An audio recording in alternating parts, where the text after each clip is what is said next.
What up, guys? Your boy Quake, and we got DTAY in the building, man. Welcome to Cashville. Yeah, straight out of Cashville. Legend, bro. Yeah, that part though. Legend, man. And you got like one of the most interesting stories that I've ever heard when it comes to hip hop, and you tell the stories the best too. That's another thing that I really appreciate about you. And you tell it honest, man.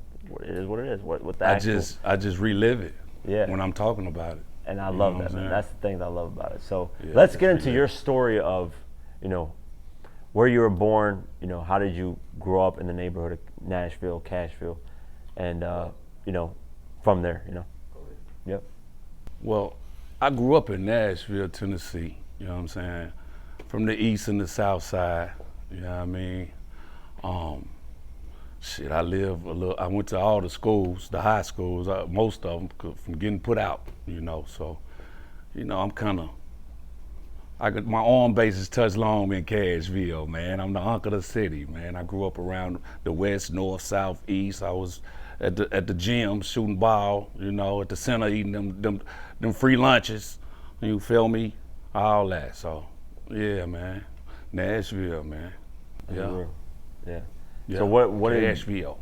Growing up, what was your influences in terms of did you want to do something? Did you always want to do music, or was it like, hey, I want to do basketball, football, or I want to, I don't know, be a doctor, or whatever the case may be? What's the difference? Well, really, I liked the basketball. You know what I'm saying? And you're tall, man. At least you could have been at least a point guard. Yeah, I can't dunk, but I can school a punk. You feel me? Yeah, straight up. You feel me? But nah, for real, basketball was my thing. You know what I'm saying? And I ended up getting in trouble in school, and my mother sent me to Virginia, Newport News, and that's why I ran into Allen Iverson. You know what I'm saying? He went to Denby, I think it was. He was in Hampton with it, but anyway, he was the show in Newport News. Everybody came to see him play in high school. You know what I'm saying? So that was one of my guys I looked up to with that basketball thing, and then we ended up running together with the G Unit thing in Philly. He picked us up. What? I never heard this. Well, Buck didn't want to come out, so I ended up coming out. Shout out to my homie Senora Boone. Boone was running with Iverson too, as well, from Cashville. Didn't 50 mention in a song? Yeah, he came and got us. He wanted Buck to come out, but I went on and turned up with Chuck. You know what I'm saying? That's dope. So you knew Iverson before he became... Yeah, before that, though. That's crazy, bro. Damn. Yeah. Shout out to Mama Iverson, too. Yeah, shout out to her. Straight up. Damn, that's 50 mentioned Iverson in that AI with the text mags. I forget what record that is, man. Sky Masway, I think, on Massacre. Yeah, that's crazy. I did not know. Yeah, Iverson family. Damn, family that's with dope us. as fuck. Yeah, so growing up basketball, I love basketball too, man. That was one of my things that I just ended up being like 6'1", 6'2", so I was like, I can only be a point guard. I can't be dunking and doing crazy shit like that too. Yeah, so I understand that. Yeah. So moving in, how did, family-wise, growing up, mom, pops, siblings, stuff like that, did you get into trouble a lot, or were you just out and about, observing things, or, throughout Cash? Obviously, there's a lot of different territories. Did you move around like Buck did? Because Buck was, he was moving all over the place. So. Yeah, that's actually how me and Buck ended up meeting each other, was through my cousin Priest. Rest in peace to Priest. He's one of the guys in the city that, real one, everybody fuck with. But yeah, he took Buck in out north. My cousin we was from out south, but he had set a trap up out north.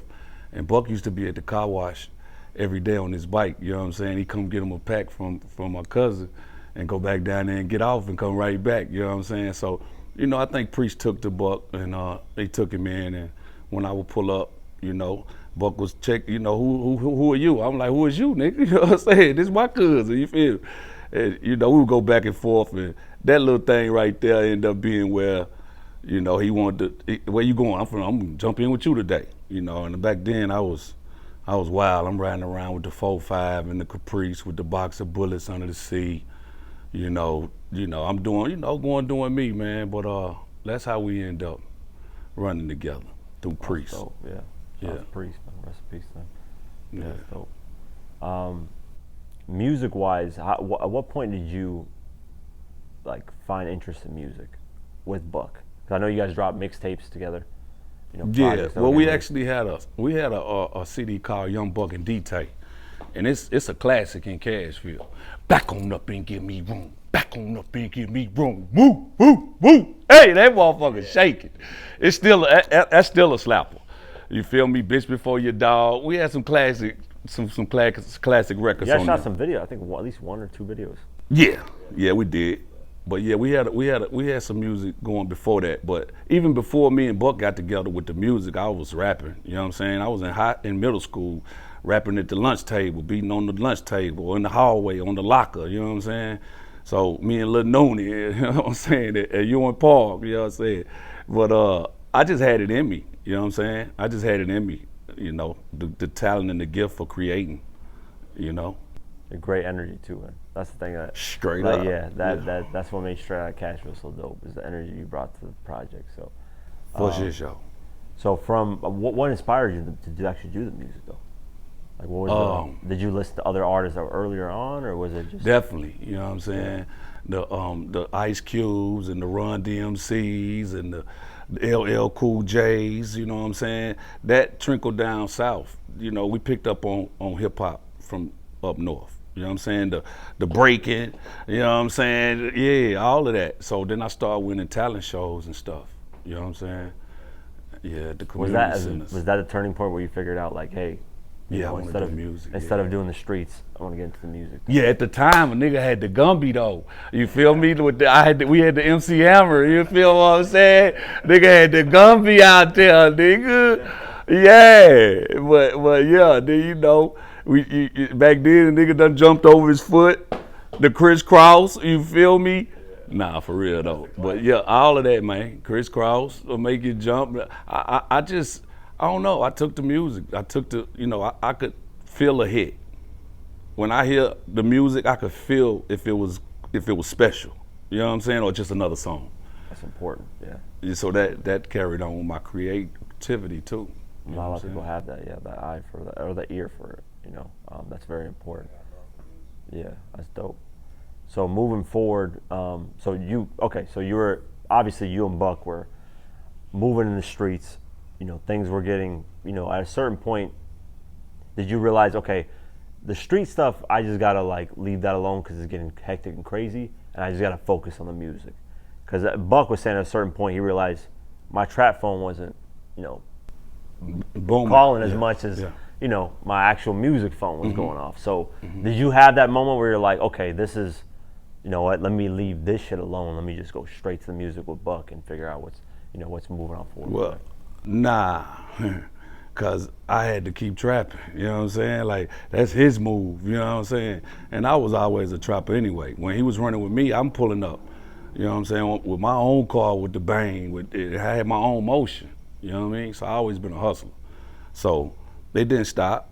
It didn't, because what I would do, I go hit the block, do what I do, and then call him, see where he at. He at the studio. So I do what I can do, but he be calling me, where you at? Pull up with some of that goddamn perk. You know what I'm saying? So we can roll up. So the thing was for me to be comfortable.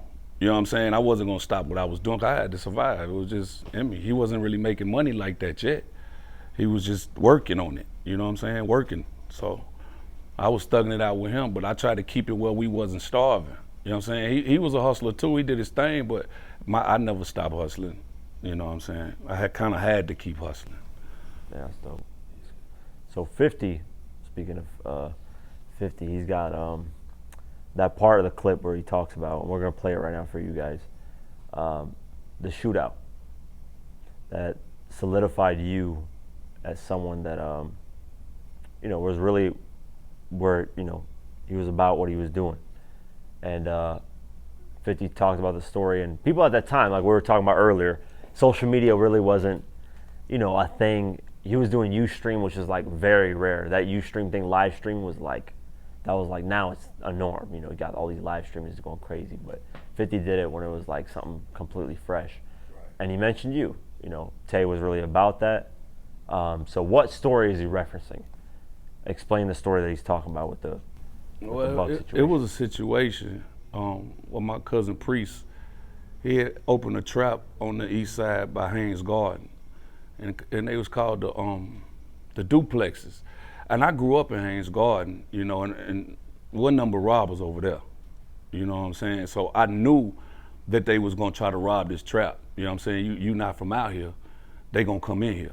So I used to tell Priest, you know, you need to be careful over here because they gonna try this trap. But my cousin Priest always had guns, different kind of guns. Just he had a thing for guns. So, and he was a shooter too. So he like, shit, let them come in here. You know what I'm saying? That's what we got these guns for, Tay. So you know, me at the time, like, I'm just saying. I'm just saying. You feel what I'm saying? So I let that alone. But it was my birthday. It was actually my birthday, and me and my homeboy, Head Bustle, man, you know what I'm saying? Shout out to my brother, Head Bustle, man. He home, man. I did 16, man. Long time, man. You know what I'm saying? Yeah, it's a long time. Shout out to Head Bustle. Yeah, him and my other brother, Ralph. Ralph was locked up with Gucci, but yeah, we was out that night on my birthday, and no, hold on. Matter of fact, I pulled over there at the daytime to come holler at them. And Buck was, and Priest now was in the trap. And when I pulled up, it was a guy named Thug, and Thug's little brother was there. They was from Detroit. Now, Thug would always come and buy his work from Priest and shit, but he always had on all black with the combat boots, hair nappy, face scruffy, with two guns up on his coat. You know what I'm saying? Whether it's hot or cold. You know what I'm saying? So we looking like, what this nigga on? You know what I'm saying? But come to find out, he was a robber. He was robbing the McDonald's and the Captain D's and some banks and stuff down here. He had moved down here from Detroit and he was robbing. But he fucked with us. You know what I'm saying? So we didn't know he was robbing, but his money was always real clean. You know what I'm saying? When he come spend it. So this particular day, I came over there and they were shooting dice in the living room. And when I came in there, you know me, I'm like, what the hell for? Shit, I'm finna get down with y'all. I'm finna get up out of here in a minute. It's my birthday. So Buck like, it's your birthday? I'm like, yeah, I'm probably gonna get out tonight. You know what I'm saying? So I'm like, what you gonna do? Because usually when I pull up, he'll leave with me. So I'm like, you gonna ride with me? And he like, shit, I ain't going nowhere. Priest want me to hold the trap down. They finna go to Black Beach and kick it for a minute. Myrtle Beach or something down there. So Buck was like, I can't go nowhere. So I'm like, nigga, you got babysit or something? He like, nah, nigga, I gotta get some money, nigga. That's what I'm finna do. So I'm like, cool, you know what I'm saying? So we shooting dice or whatever. And Thug is in the kitchen with Priest and Twan. Thug's little brother is in the living room with us shooting dice. Now, at this time, me and Buck had a CD out called Young Buck and DTAY, Thuggin' to the End. And the city always said we was good together on that record, like Tay harder than you on this verse or Buck harder than you on that verse. So Bread was one of the guys at the trap that kind of instigated the situation when I started shooting dice. When it was my turn to shoot, Buck like, I want to fade Tay. I want Tay money. You feel? That's how we were together. So we shooting dice with each other, and Bread, while I'm shooting, Bread like, shit, I'm betting with Tay on the phone. Matter of fact, goddamn, he smoked you on that Young Buck and DTAY, bitch, before your dog anyway. You feel what I'm saying? So Buck like, man, you got me fucked up. I taught Tay how to rap. So I'm like, man, y'all, at the time, I'm going back and forth with him, like, man, you got me fucked up. I write everything and whoop-de-whoop. So I went out on the dice. We talked shit a little bit, and I said, I gotta get out of here because I'm going out tonight. So I walk out the door. When I'm walking out the door, I hear Thug, little brother, say, it's my shot. Well, come to find out, when I left, Thug, little brother shot, Buck faded him. When Buck faded him, he wasn't, Buck wasn't catching the dice, right? No. Buck was shooting and Thug was fading Buck. Thug, little brother, was fading Buck. Now, when Buck was shooting the dice, he wasn't catching the dice with his hand. He might stick his foot down there or something. So Buck like, man, you need to catch the dice. You know what I'm saying? He almost hit his point and he tried to pick up, and he like, man, I caught that. So Buck like, look, if you don't catch the dice, the next time I'm picking the money up. So he shot again, he got ready to hit his point, and when he hit it, he went to reach for the money, and Thug put his foot down there. When Thug put his foot down there, Buck pushed his foot off and took the money, like, what's up, nigga? And when he said that, they got to fighting. They said Buck got the best of him. You feel what I'm saying? Now, Priest and Thug, his big brother's in the kitchen with my cousin Priest. They not knowing they doing this in the living room. So when they come back in the living room, they already rumbling. So they're like, man, y'all take that shit outside. Priest like, take that shit outside. Matter of fact, y'all need to quit that shit. You know what I'm saying? So Bread and Queen had already broke it up. But Buck had kind of bust him up a little bit. You feel what I'm saying? So he bleeding or whatever. And Buck still trying to get to him, talking shit. And Thug like, man, what y'all doing? Y'all tripping? He like, bro, you good? He like, yeah, man, but fuck him. And then they still trying to go at it. So Thug like, come on, man, let's go. We gonna get out of here, man. But man, that's that bullshit though, because really they let Buck kind of handle him a little longer. They probably should have broke it up a little bit. They kind of watched him get down on him. And Thug is like, shit, we not knowing this nigga's a mad robber, shooter, okay? So look, he leave. Now, this is gonna be in the movie too. But they leave and evidently, this how I'm taking it. When they got in the car, he looked at his little brother and he busted up, bleeding and shit, and he like, nah, they gotta pay for that. We're gonna come back and take everything tonight. This had to be what they was thinking. Because just so happened, I'm at the club, me and Buster and them, I get ready to leave the club. They like, you good? I'm like, yeah, it's my birthday. I'm finna take it in, but I'm gonna stop by Priest Trap and holler at Buck. They like, shit, see careful, whatever. So I get in the car, pull the whoop wham out, you feel what I'm saying, from under the seat. You feel me? Take him a little light. I'm up, I'm ready now. It's 3 in the morning though, you feel me? I'm supposed to be going to lay down, nigga. I just woke up. Fuck you talking about. Yeah, I ain't sleeping no more. Nah, I'm just bullshit.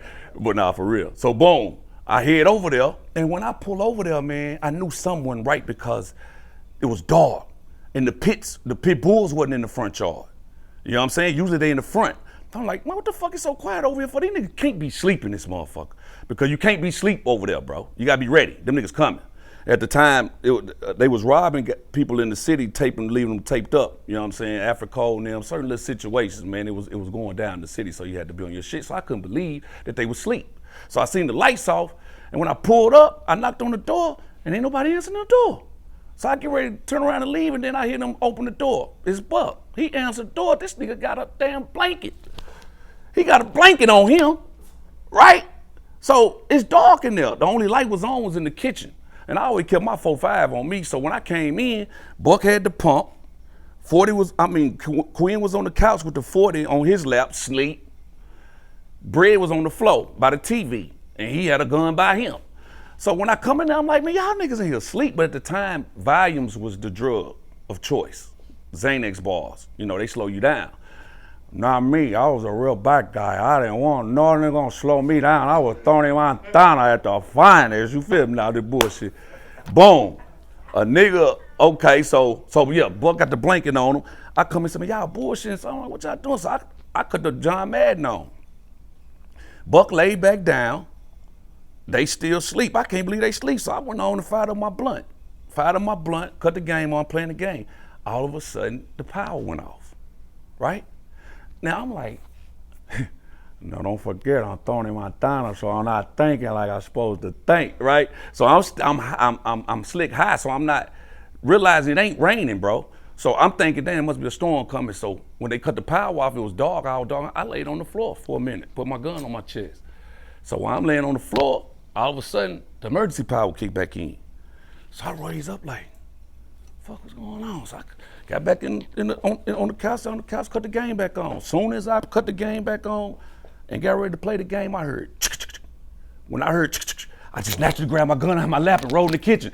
You feel what I'm saying? Good thing I did it, but it could have been anybody just coming to get some drugs. Nigga, I'm so twacked, I done rolled in the kitchen for nothing. Twack, you feel what I'm saying? Who was that? Now I'm just trying to get a little quarter, tell you what you doing.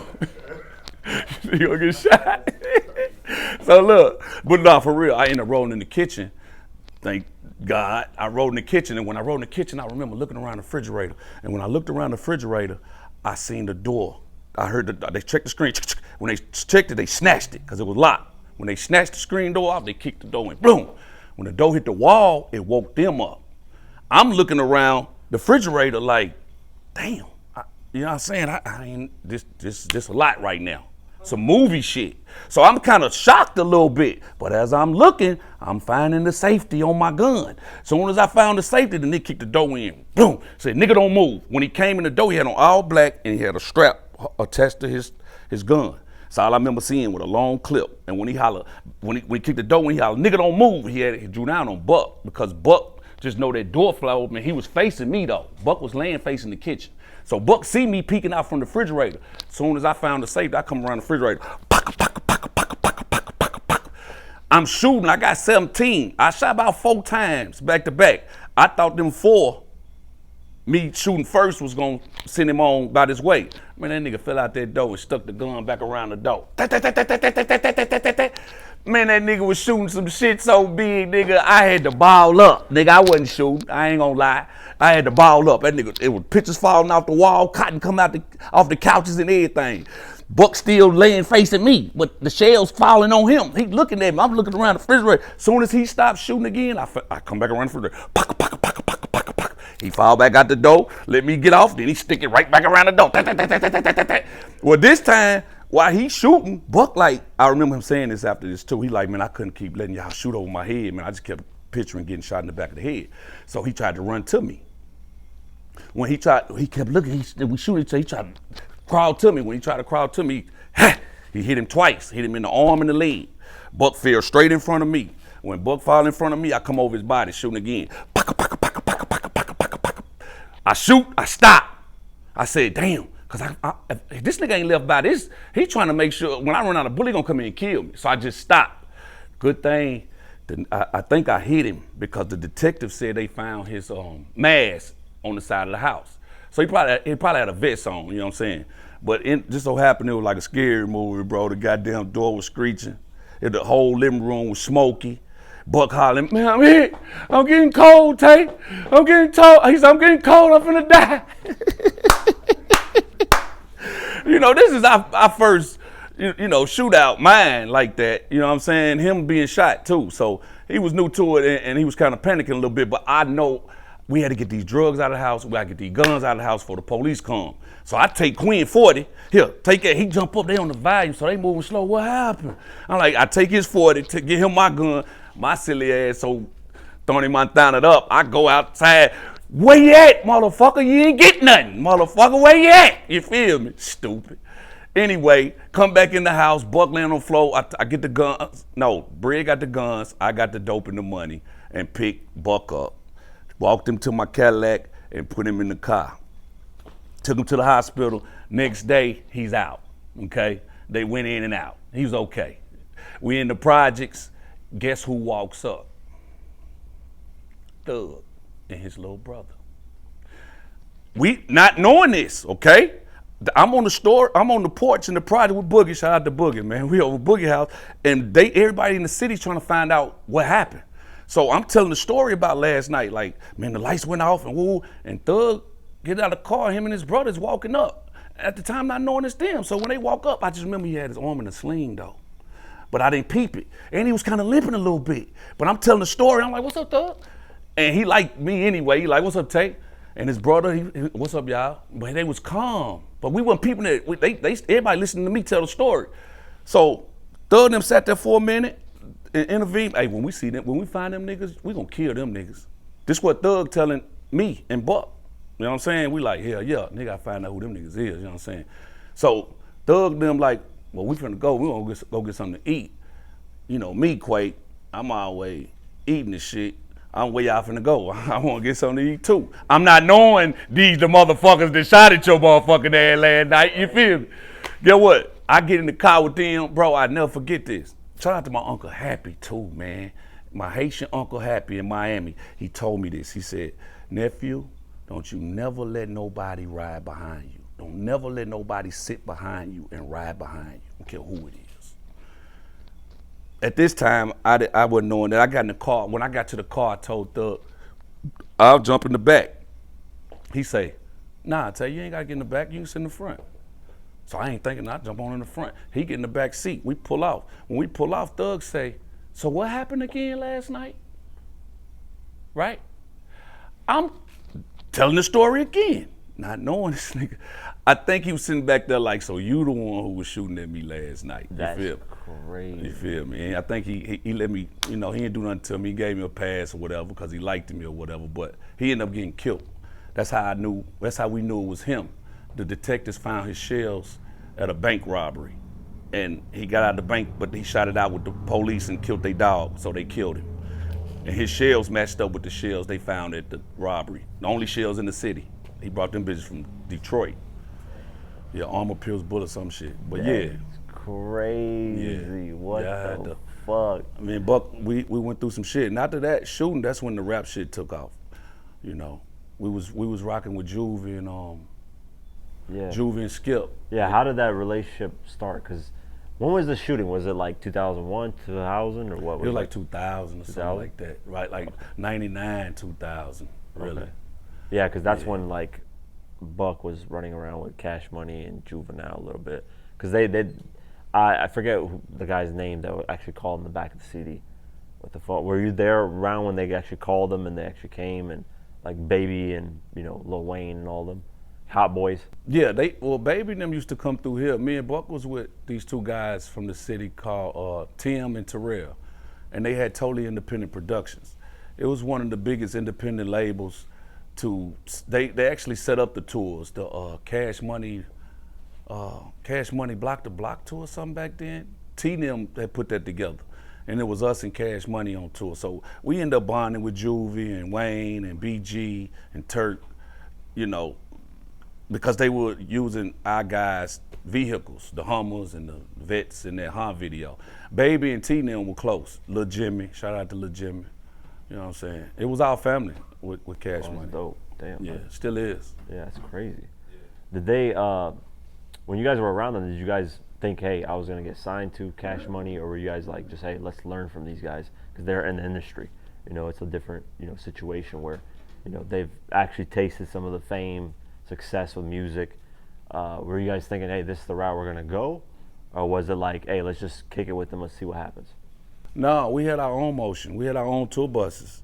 Yeah, they had their tour buses and we had our own tour buses. T and Terrell were like the big dogs of the city with the music at that time of Nashville. Yeah, and he said we took them on tour with us. I think that's how it was. T was in charge of that tour. T and Terrell, T and Booker. So at the time we wasn't thinking about signing with Cash Money. No, we just was. Oh, Firstborn. There was some rappers out of South Carolina that was with us too. Shout out to Firstborn then. But we had our own thing going and Cash Money had their own thing going. We had new Reeboks every show. They had new Reeboks every show. We had new white T-shirts. T and Baby had the same blueprint together. And we kind of followed that blueprint Cash Money had with that on the tour. Yeah.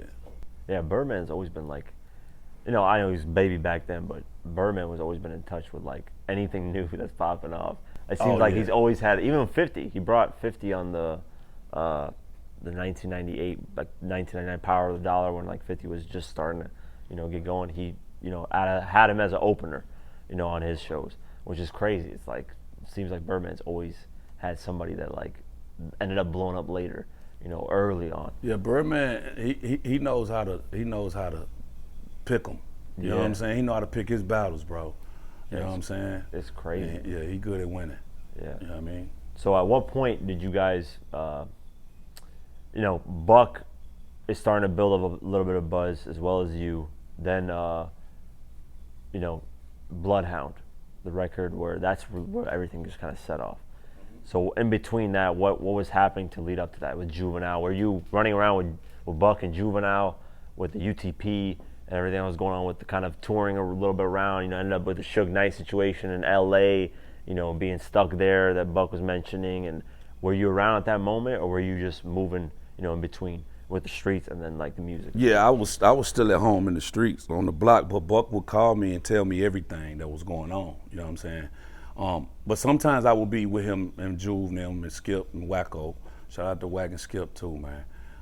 They're my brothers. So, but Buck was doing the music part with them. So when they were doing the music thing, Buck would have to leave the city and be with them. And Juvie was doing his own thing at the time, so he had Buck with him, and they was pushing. I think Juvie's the reason Buck met 50. You feel what I'm saying?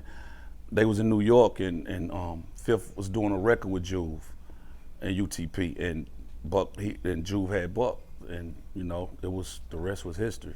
Yeah, that's a crazy story because I think it was Banks and Buck and Yayo were in the front of the tour bus, Juvie and 50 were in the back, and then Banks ended up calling 50 in the front and being like, "Yo, listen to this Bloodhound record." Mm-hmm. And hey, then, Buck. One thing about Buck, that nigga is the truth. With that rap shit, bro, you can't fuck with that nigga, bro. yeah, Fuck. Look, everybody got their own personal life of what they do. You know what I'm saying? Out of Cashville, bro, this guy is a legend with that creativity. He can't fuck with me, but you know what I'm saying? Nah, I'm bullshit, but I'm not. You know how we go back to back, motherfucker. But nah, for real, as far as creativity, talent, and a gift, he's definitely, you know, blessed in that area, though. yeah, For real. he's next level with it. And he's consistent. That's the thing. It's hard to be. Yeah, he get down now, for Yeah. real. So at what point did you realize, hey, like we're signing the G Unit? This is the biggest. Like 50 at this time, this is late 2002. This is when I was doing the Give Rich or Die Trying documentary. This was, the Bloodhound moment was like weeks after 9/11. So you're talking like October 2001, you know? So at what point did you guys realize, hey, like we're signing with the biggest act, you know, in music at this moment? It's buzzing, that's crazy. Like when did you realize, hey, we're going to G Unit? This is like 50 Cent, we're, you know, Shady, Aftermath, Eminem, all that crazy shit. See, Buck had just had a baby, his little girl, and he just got off the road out there with Fifth and did that Bloodhound, and he came back and he called me to come over there, and we was chilling, and the song came on, 50 in the Club record, and he said, that's him right there. That's who I'm finna sign with, Tay. Dude, right here, Eminem now, woo woo. And you know, I'm from the South, and we didn't know nothing about 50 like that then. You know what I'm saying? So I'm like, okay. And then as they got to putting me up on him, Buck playing a lot of his shit, you know what I'm saying? When we riding around and shit, that my watch talk for me, my wrist talk for me, blah, what up? I said, this thing going crazy. You feel me? Did that. So I was on him from there, you know what I'm saying? He talking that street shit too. So that was when I realized, and then we got the call, I got the call like, Tay, I need you to come with me to 50's house. So I'm like, all right, you know what I'm saying? So we flew out, and 50 was having a little event. He had just bought the mansion for Mike Tyson, and he was having a party there. And Was this like right after Give Rich or Die Trying? Cause I don't know when he. yeah, it was during Get Rich or Die Trying, like that whole little run, that and after. I can't remember exactly, but no, it had to be the beginning. It had to be the beginning because Buck had just signed. Yeah, it's February 2003 is when Give Rich or Die Trying came out. So he probably bought the house after the album came out. So I don't know when I'm he bought the assuming maybe motherfucking May house, Quake. 2003 or so. Yeah, some crazy shit like that. Yeah. Yeah. I wasn't writing it down, goddamn. Yeah, I know the date. That's why I'm like, You know what I'm saying? I'm specific on nah. dates, bro. Nah, I get it. I get it. But yeah, so we landed in New York, and it's like an hour and a half to get to Connecticut. So when we landed, Buck always had a weed waiting on us. So the guy picked us up in the van. He got all the weeds. We started smoking.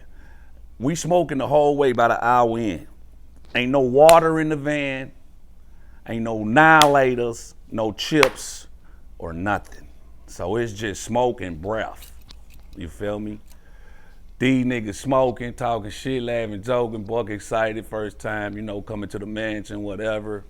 And a couple of the new niggas we had with us murdered them. Everybody's excited. I say, bruh, pull over. He like, for what? I'm like, man, nigga hungry. You know what I'm saying? We smoking all the weed. How much farther we got, man? Tay, we can't stop just cause you hungry. Okay, that's how he hit him. You feel what I'm saying? He hit him like that. Yeah. So I'm sitting in the back. I said, damn, for real? He like, yeah, we gotta get there. Whoa, then he holler, is anybody else hungry in the van? They say, no. Nah, we ain't hungry. So he said, cut the radio back up. So when he cut the radio back up, I said, shit, all right, cool. I ain't gonna trip. I didn't get something to eat at dude's house. You know what I'm saying? He heard me say that. So he cut the radio back down like, what you say? I said, I just get something to eat at his house. He's like, man, don't do no shit like that, Tay. Don't do that, bro. Don't come in with that project ass shit, bro. You don't know dude or none of that shit. You know what I'm saying? So I'm telling him, pull over. You know what I'm saying? Then he like, cut the radio back up. So when he told him cut the radio back up, I said, he got me fucked up. Let me see that weed. I got higher. Fuck you mean, nigga? This is 50 cent, nigga. You just showed me a nigga, goddamn it, turned upside down doing pull-ups, nigga, in the gym, nigga. They got some money. Exactly. Yeah. 6 kitchens in that bitch. Yeah, so boom. We pull up, Fifth come to the door, hey, how y'all doing? Introduce yourself. Mind you, they ain't pull over. I'm thirsty, everything. I understand it's 50 and all that, but at the time, I'm hungry. I get it. What's up, homie? But as he dapped me up, I'm looking for the refrigerator, bro. I'm looking for some way to lead to a kitchen, water, anything. Buck them, oh man, look at this motherfucker. This is a big bad motherfucker right here. I'm just looking around, I can't say nothing. So he like, let me show y'all around. So he walk us on the east wing. We see the club, the elevator, the bowling alley, about 20 bedrooms. So I don't see no kitchen though. Then we finally hit the living room, boom. So when we turn the corner from the living room, it's the kitchen. I see a silver refrigerator, but it looks empty in the kitchen, right?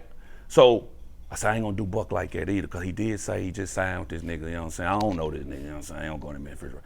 So we walk us back up to the middle of the house. We get back upstairs, this nigga holler out, all right, now let me take you on the west wing. So I'm like, I had just sat down too. I'm like, man, here we go. He like, come on, Tay. So I get up, we walking. Seeing 15 more bedroom, I see a living room, Quake. I said, I remember seeing a living room on the other half of the house, and then it was a kitchen. You feel me? We turn the corner, there it is, the big silver refrigerator. Guess what? I seen bread, I seen Doritos, and some power vitamin water. See, it just got the vitamin water deal, whole case of them. Nigga, I seen that shit. We walking. I said, I'm finna let them walk in front of me real quick. I let them walk in front of me, they turn the corner. As soon as they turn the corner, I double back, ran around the corner, opened that main refrigerator. That nigga had some turkey, cheese, Miracle Whip. I'll never forget this shit. That nigga had turkey, cheese, Miracle Whip, and he had that bread. That's all I needed. Nigga, I grabbed the turkey, cheese, listening. Nah, they ain't coming yet. Gonna make me 2 turkey cheese sandwiches real quick. Open the chips, boom. Eat me some of the chips, pop me a vitamin water. I don't hear them niggas yet. I'm just gonna pop me a vitamin water. I took about 2-3 bites of the turkey and cheese, you feel me? The only thing how they caught me is because he was having construction done to the mansion, adding some stuff onto it. So they had to come back early. So when they came back, they was quiet. So by the time I took 2-3 bites, done put my hand in the Dorito bag, my vitamin water halfway gone. I done put my hand in the Dorito bag, I sit on the counter. Nigga, that's when I finally realized I was in a mansion. So, nigga, I looked around, I said, man, this a big bad motherfucker, bro. God damn, you feel me? Now I can enjoy the mansion, boss, so you feel me? Boom, soon as I put my hand back in the Dorito bag, I look up. It's Fifth, Buck, and the whole Nashville niggas. And they stop. I'm looking. That nigga 50 said, what the fuck? He said, yo, this nigga's crazy. Make yourself at home, Tay. And walked off. Buck behind him like this. Man, I'm gonna kill you, bro. That's why I said, fuck you, nigga. He told me I was good.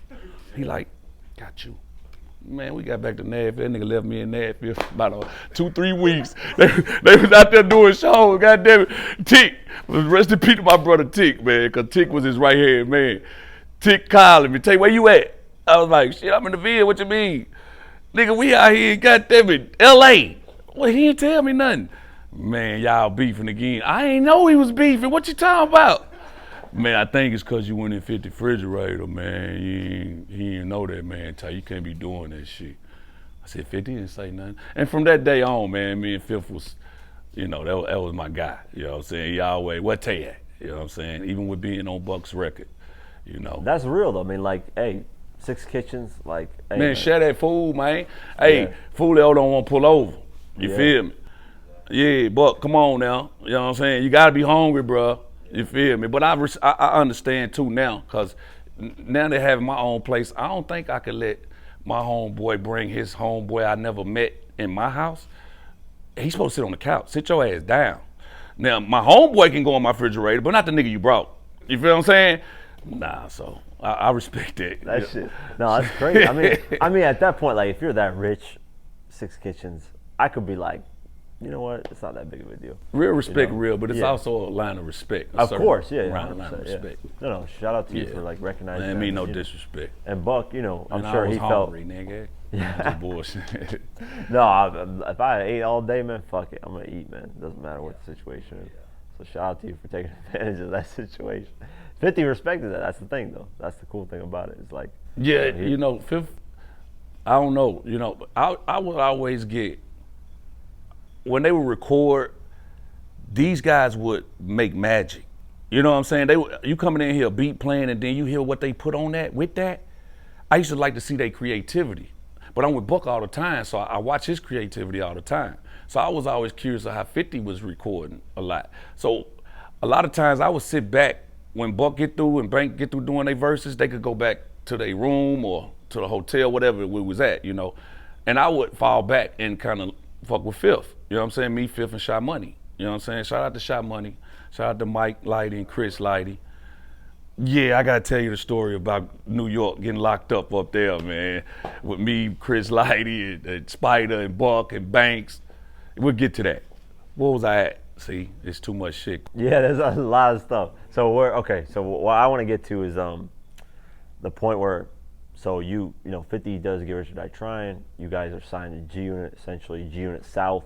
What point did you realize, like, we're building G Unit South and Buck is gearing up to drop his debut album and I'm gonna be on that album? Like, at what point did you realize, okay, this is gonna be the next step of G Unit as a label? Because G Unit South, did you know, like, there's Chingy supposed to be signed to that at one point? BG, shout out to BG. BG, that's a little crazy. Scrappy. Yeah, a little Scrappy. Yeah. I think Lil Boosie was gonna rock with us too at the time too, or something like that. I don't know. I just know Boosie used to run with us real heavy. You know what I'm saying? But when I realized it was something that 50 did. I didn't even know. 50 just said it. Like when he had me perform on the BET Awards with them in 2004. Because I guess because I did what I was supposed to do, and they was also catching on to the record that I had with Buck, Taking Hits, and Prices on My Head. These niggas want me dead. Actually, Fifth wrote that part. Put prices on my head, cause I cock my shit on play that shit. I said that, but that was initially 50 saying it. And he was in the studio. It was me hanging out in the studio one night, and he was doing that verse for Buck's album. And Buck and them had already left, and it was me, Shy Money, and Fifth in the studio. And I was rolling me up one, and he was in the booth, and he was like, "Hey, what Tay at?" And I'm like, "What the fuck this nigga want with me, bro?" You know what I'm saying? Like, Buck them gone, you feel me? And being from Nashville and him being a big essence at the moment in that era, it was just like my time, I wasn't expecting it to be me. So it was always, you know, it caught me off guard a lot of times when he called. But he always thought I could do it. He seen something in me. He always seen something in me. So anyway, he asked me to come in there and he said, "This is what you gonna say. Better watch your step, cause I cocked my shit." And I'm still thinking like, this is Buck time, so it's throwing me off a little bit, and he's telling me to do it, but he don't hear the voice he need from me, right? He heard like Tay could do it, but I'm not giving him the right voice. So the nigga holla out, "Yo, Tay, fuck it, I'm out of here." We in the booth, me and him. I'm doing it, do it again, then he look at me. "Yo, Tay, I'm out of here." So I'm like, I got the headphones still on, like, fuck that mean? You know what I'm saying?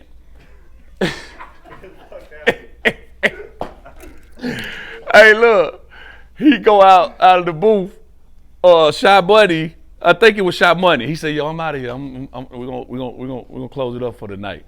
So when he walked out the studio, the engineer and Shy Money, I was getting ready to come out, took my earphone, Shy Money said, "Keep doing it, Tay." So I went back in. And the engineer said, just keep doing it. You know what I'm saying? And if he hear it the morning, he like it, he do. If he don't, we'll cut it. So anyway, I end up going in there and saying it, you know what I'm saying? Next day we check out of the hotel. I'm coming down the hallway, Fifth at the desk with the security, with his little jogging outfit on, bro, with the headphones over there like that.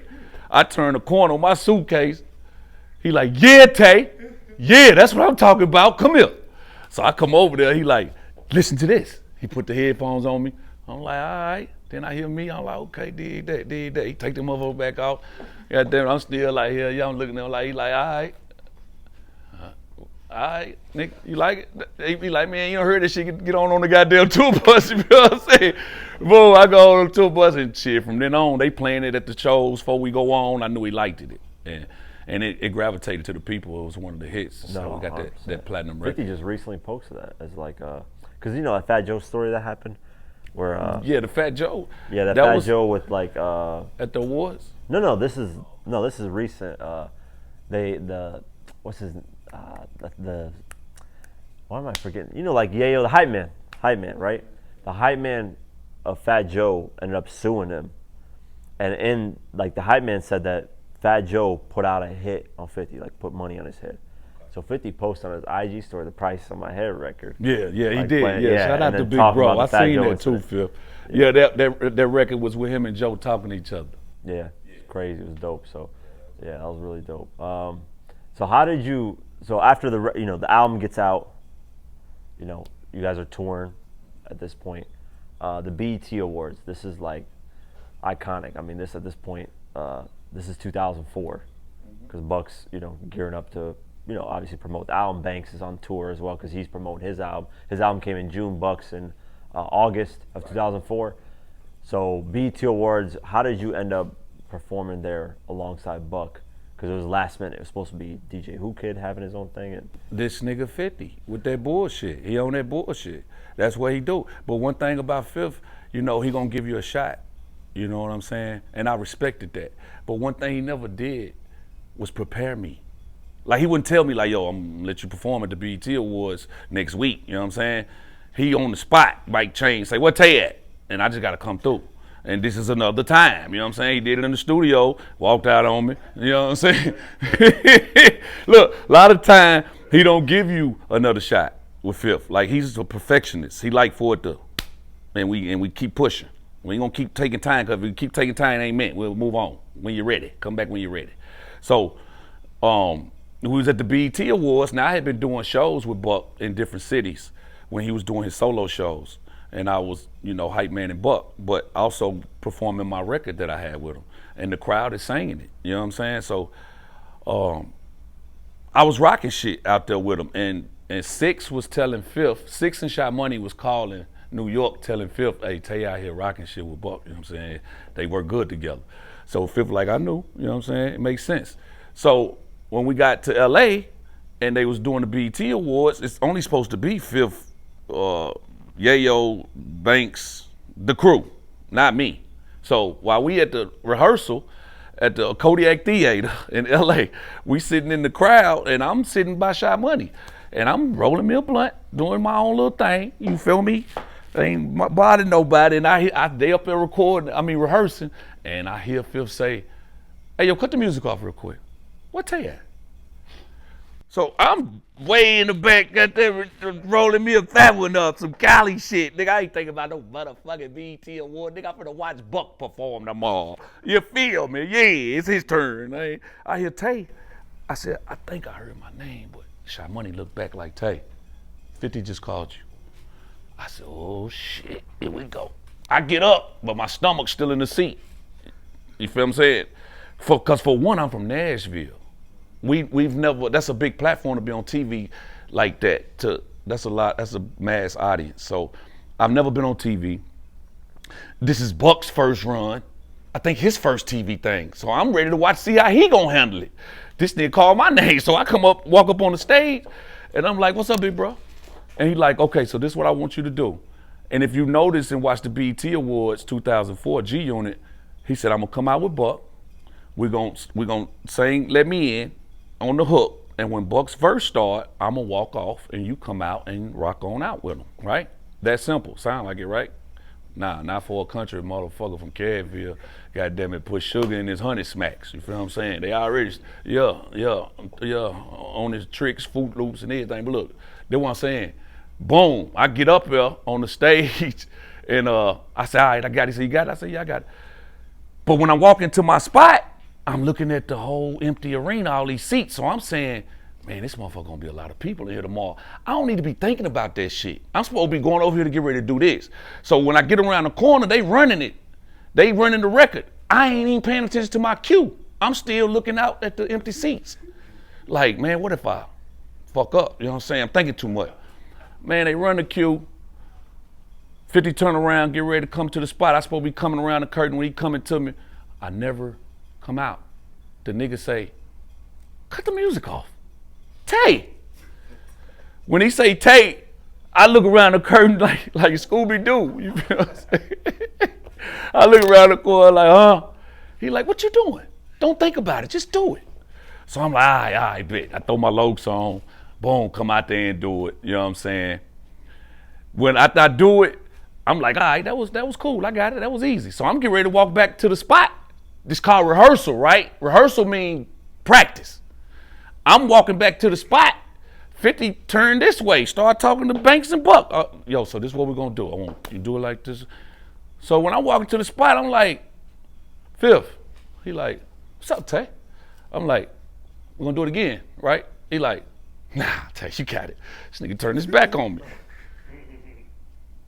When he turned his back on me, I said, nah, this nigga got me fucked up, bro. This nigga ain't even let me practice, bro. I ain't gonna fuck y'all shit up, bro. This G-Unit shit, you know what I'm saying? Let a nigga practice, bro. You feel what I'm saying? But Phil felt like you got it in you already. That's why I respect him. He always seen something in me, you know what I'm saying, that I didn't see yet. So, he turned back around, right? Started talking to Buck again. He already told me to go on, so, you know me, I thought he was joking. Cause this shit tomorrow. So I'm like, look, Quake. I was like, big bro, that nigga turn around again. Tay, what's up? I said, we ain't gonna do it again. He said, Tay, you got it. Go ahead and turn it back, and that was it. Nigga, I got back to that hotel room. I ain't eat nothing all night. You feel what I'm saying? I'm pacing the whole night in my room. I'm practicing in the mirror and everything. You hear me? Yeah, I'm practicing in the mirror and everything. But next day we end up coming to the show, man. We get in the dressing room. Fifth coming there. He looking around. You know, Buck got his music playing. He smoking. You know what I mean? Everybody putting on their jewelry and their shit. And he look at me. He look at who kid? He said, get at the tank. Fifth, who kid like what? He like, just watching your jury. Who kid like, huh? When Houke said, huh, it was too late. I was already stripping him. Like, come on with this shit, nigga. Fifth said, give me this shit. Take his pendant off too, nigga. Because he'd already put the G-Unit spin on me. Yeah. So I had the G-Unit chain, but he made me take Houke cross and his bracelet and his watch. So when you watch the BET Awards, that's all Houke shit. You feel what I'm saying? But yeah, Fifth said, yeah, get at the tape. And I came out there and did that. And after that, we came off stage. Fifth put us in the headlock. Me, Scrappy, Buck said, y'all get ready for G-Unit South. That was the first initial time I had heard the G-Unit South thing. That is crazy. Damn. Bro. Yeah. That is out of this world, man. I'm speechless. So this is, because you had the G-Unit spinner chain still.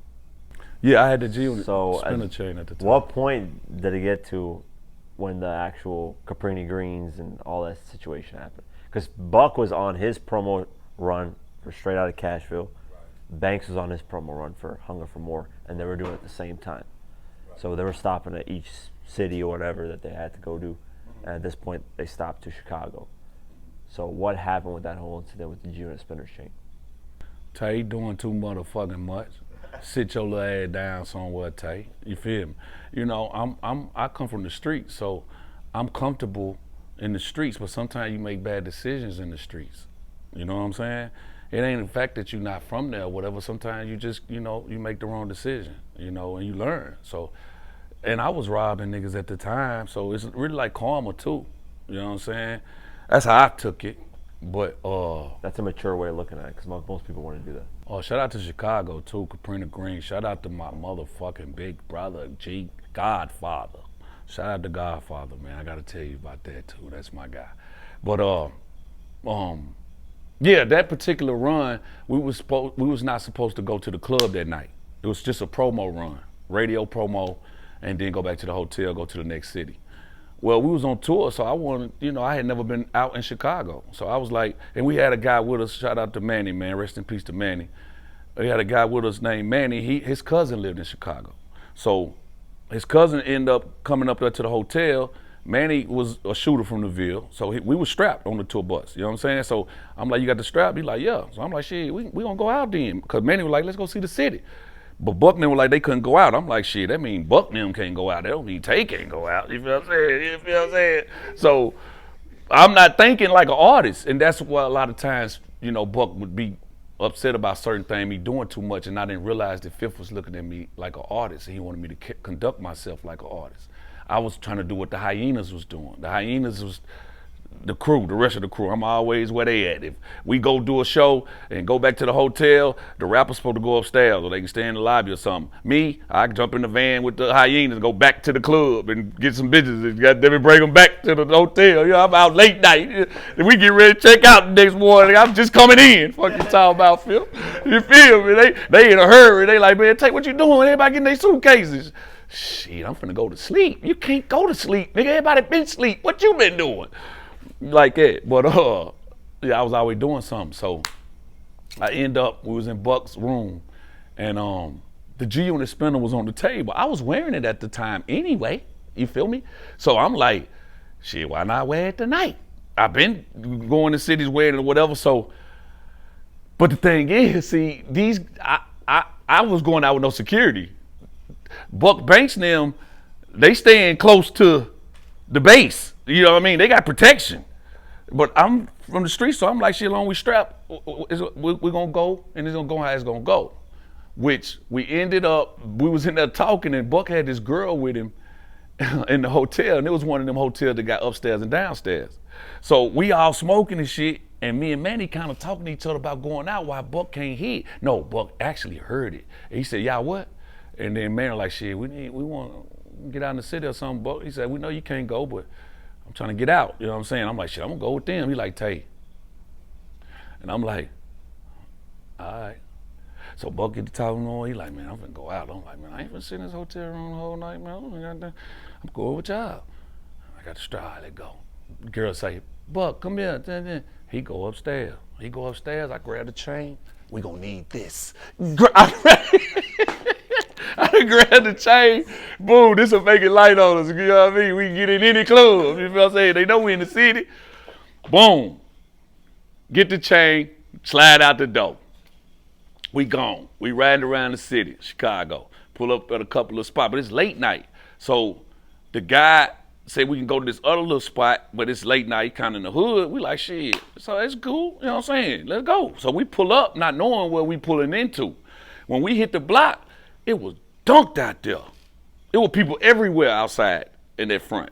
So the security guard, I was in the window, hanging out the window with the chain like G-Unit and them motherfucking, and I'm spinning the chain. They like, there go G-Unit. You know what I'm saying? And then the security guard was like, okay, yeah, they in the city. That's cool. He said, y'all good. Y'all can come in. I got y'all. You know what I'm saying? So I was like, pull to the side right there. We didn't go on the side of the club. We were still in the front of the club. That's how I know Chicago get down. You feel what I'm saying? We pulled in the front of the club, really. Well, nigga fuck with the ladies and shit. So we step out of the truck. We talking for a minute, talking to girls and shit. I remember seeing 3 guys. They was on the opposite side of the street. And I remember talking to Manny, and I happened to look up, and I seen the niggas, and they was coming down, and they just ended up crossing the street. And when they crossed the street, and they came walking towards us, what threw it off was they walked through us. Like if it's me and 2 guys right here, a lot of times the guy that's coming gonna walk around the 3 guys right here. One of them kind of walked through here, and the other one walked through here. So we like, hold up. And then Manny, he clutching, like, what's up? They look, but they ain't even, you know what I'm saying? So when they kept walking, they walked towards going in the club. So it was people in the line and everything out there. So we thought they going in the club. Evidently, they went around the corner, came back around the corner with that big bad motherfucker. All I know is I'm talking to Manny and them, and then I hear boom. When I hear boom, I see a spark on the ground. So when I hear the gunshot, I'm thinking, they shooting out here. You know what I'm saying? So I'm like, where it's coming from? But by the time I was thinking that, my chain was going up as I was going down. And the nigga had ran up on me from the back and was grabbing the chain. Like, give me that. But when he said, give me that, me, knowing, nigga, you can't, So I'm kind of, He done already shot though. Boom. Then I hear Manny gun. Boom. So it's 4 shots. He shot the first time before he ran up and grabbed my chain. Then I heard Manny shot. Well, I think when Manny shot, it threw him off a little bit. But he still had my chain, and he shot at Manny. When he shot at Manny, Manny's cousin ended up getting shot in the hand. When he shot at Manny, Manny shot again. And by that time, nigga, when he shot at Manny, turned back around, I seen that barrel on that motherfucker. I just flicked that motherfucker off. Man, if you don't take that motherfucker and get the fuck away from me, bro. You feel me? That motherfucking barrel was so big, get what? Nigga, all you had to do was go, nigga. Yeah, you feel me? And get what? If I can't grab my ass quick, man, you take this shit. You feel me? That's smart. Nah, real shit. All these rappers talking about, man, nigga had to kill me with my chain. In the streets, it goes, you get caught down bad, you gotta survive that situation. You feel what I'm saying? A man know how to come back and fight another day too. A fool is in the ground. You feel me?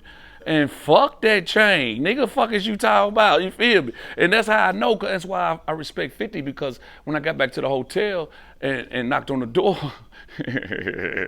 anyway, I flicked the chain off and rolled up under the truck, you know what I'm saying? And the nigga was running up the street with the chain. But, couldn't find out they had sent somebody out to do that. But when we got back to the hotel, Manny gun had sat back. It was jammed. His homeboy got shot in the hand. So we pulled back up to the hotel. He like, man, I had to take him to the hospital. I'm like, man, you got me fucked up. Take me back to the hotel, bro.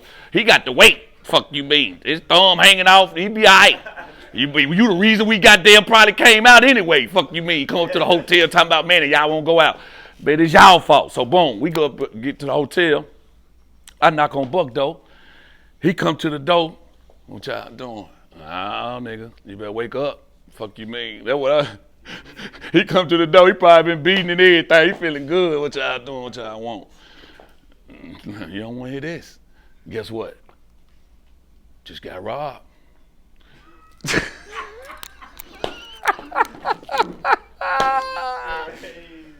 Hey, get what? Get what? That nigga Buck said, Rob, what you mean? For what? I said, shit, nigga chest naked to them. Nigga just got a t-shirt on out that motherfucker. Get what? I had some TIP chains too that we had got, but me and Buck had got. So Buck said it. He like, what, for the TIP chain or something?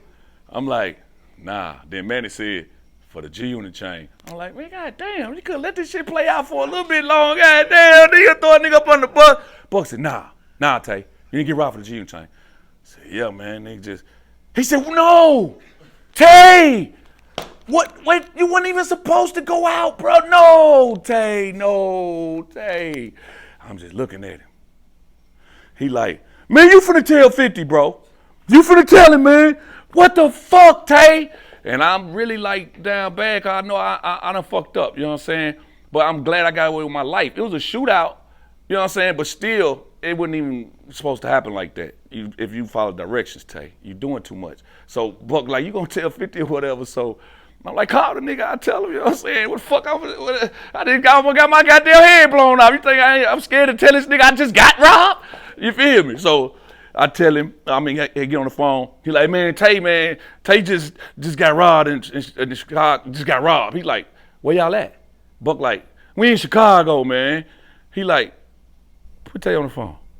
So he hand me the phone. I'm like, what's up, big bro? He like, you good?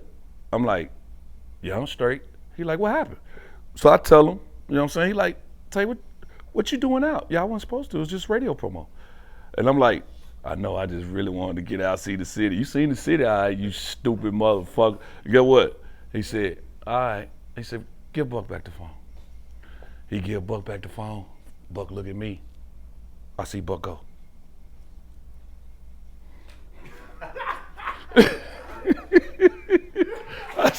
I see bro go like it. So look, hang up. Man, tell you going home tomorrow.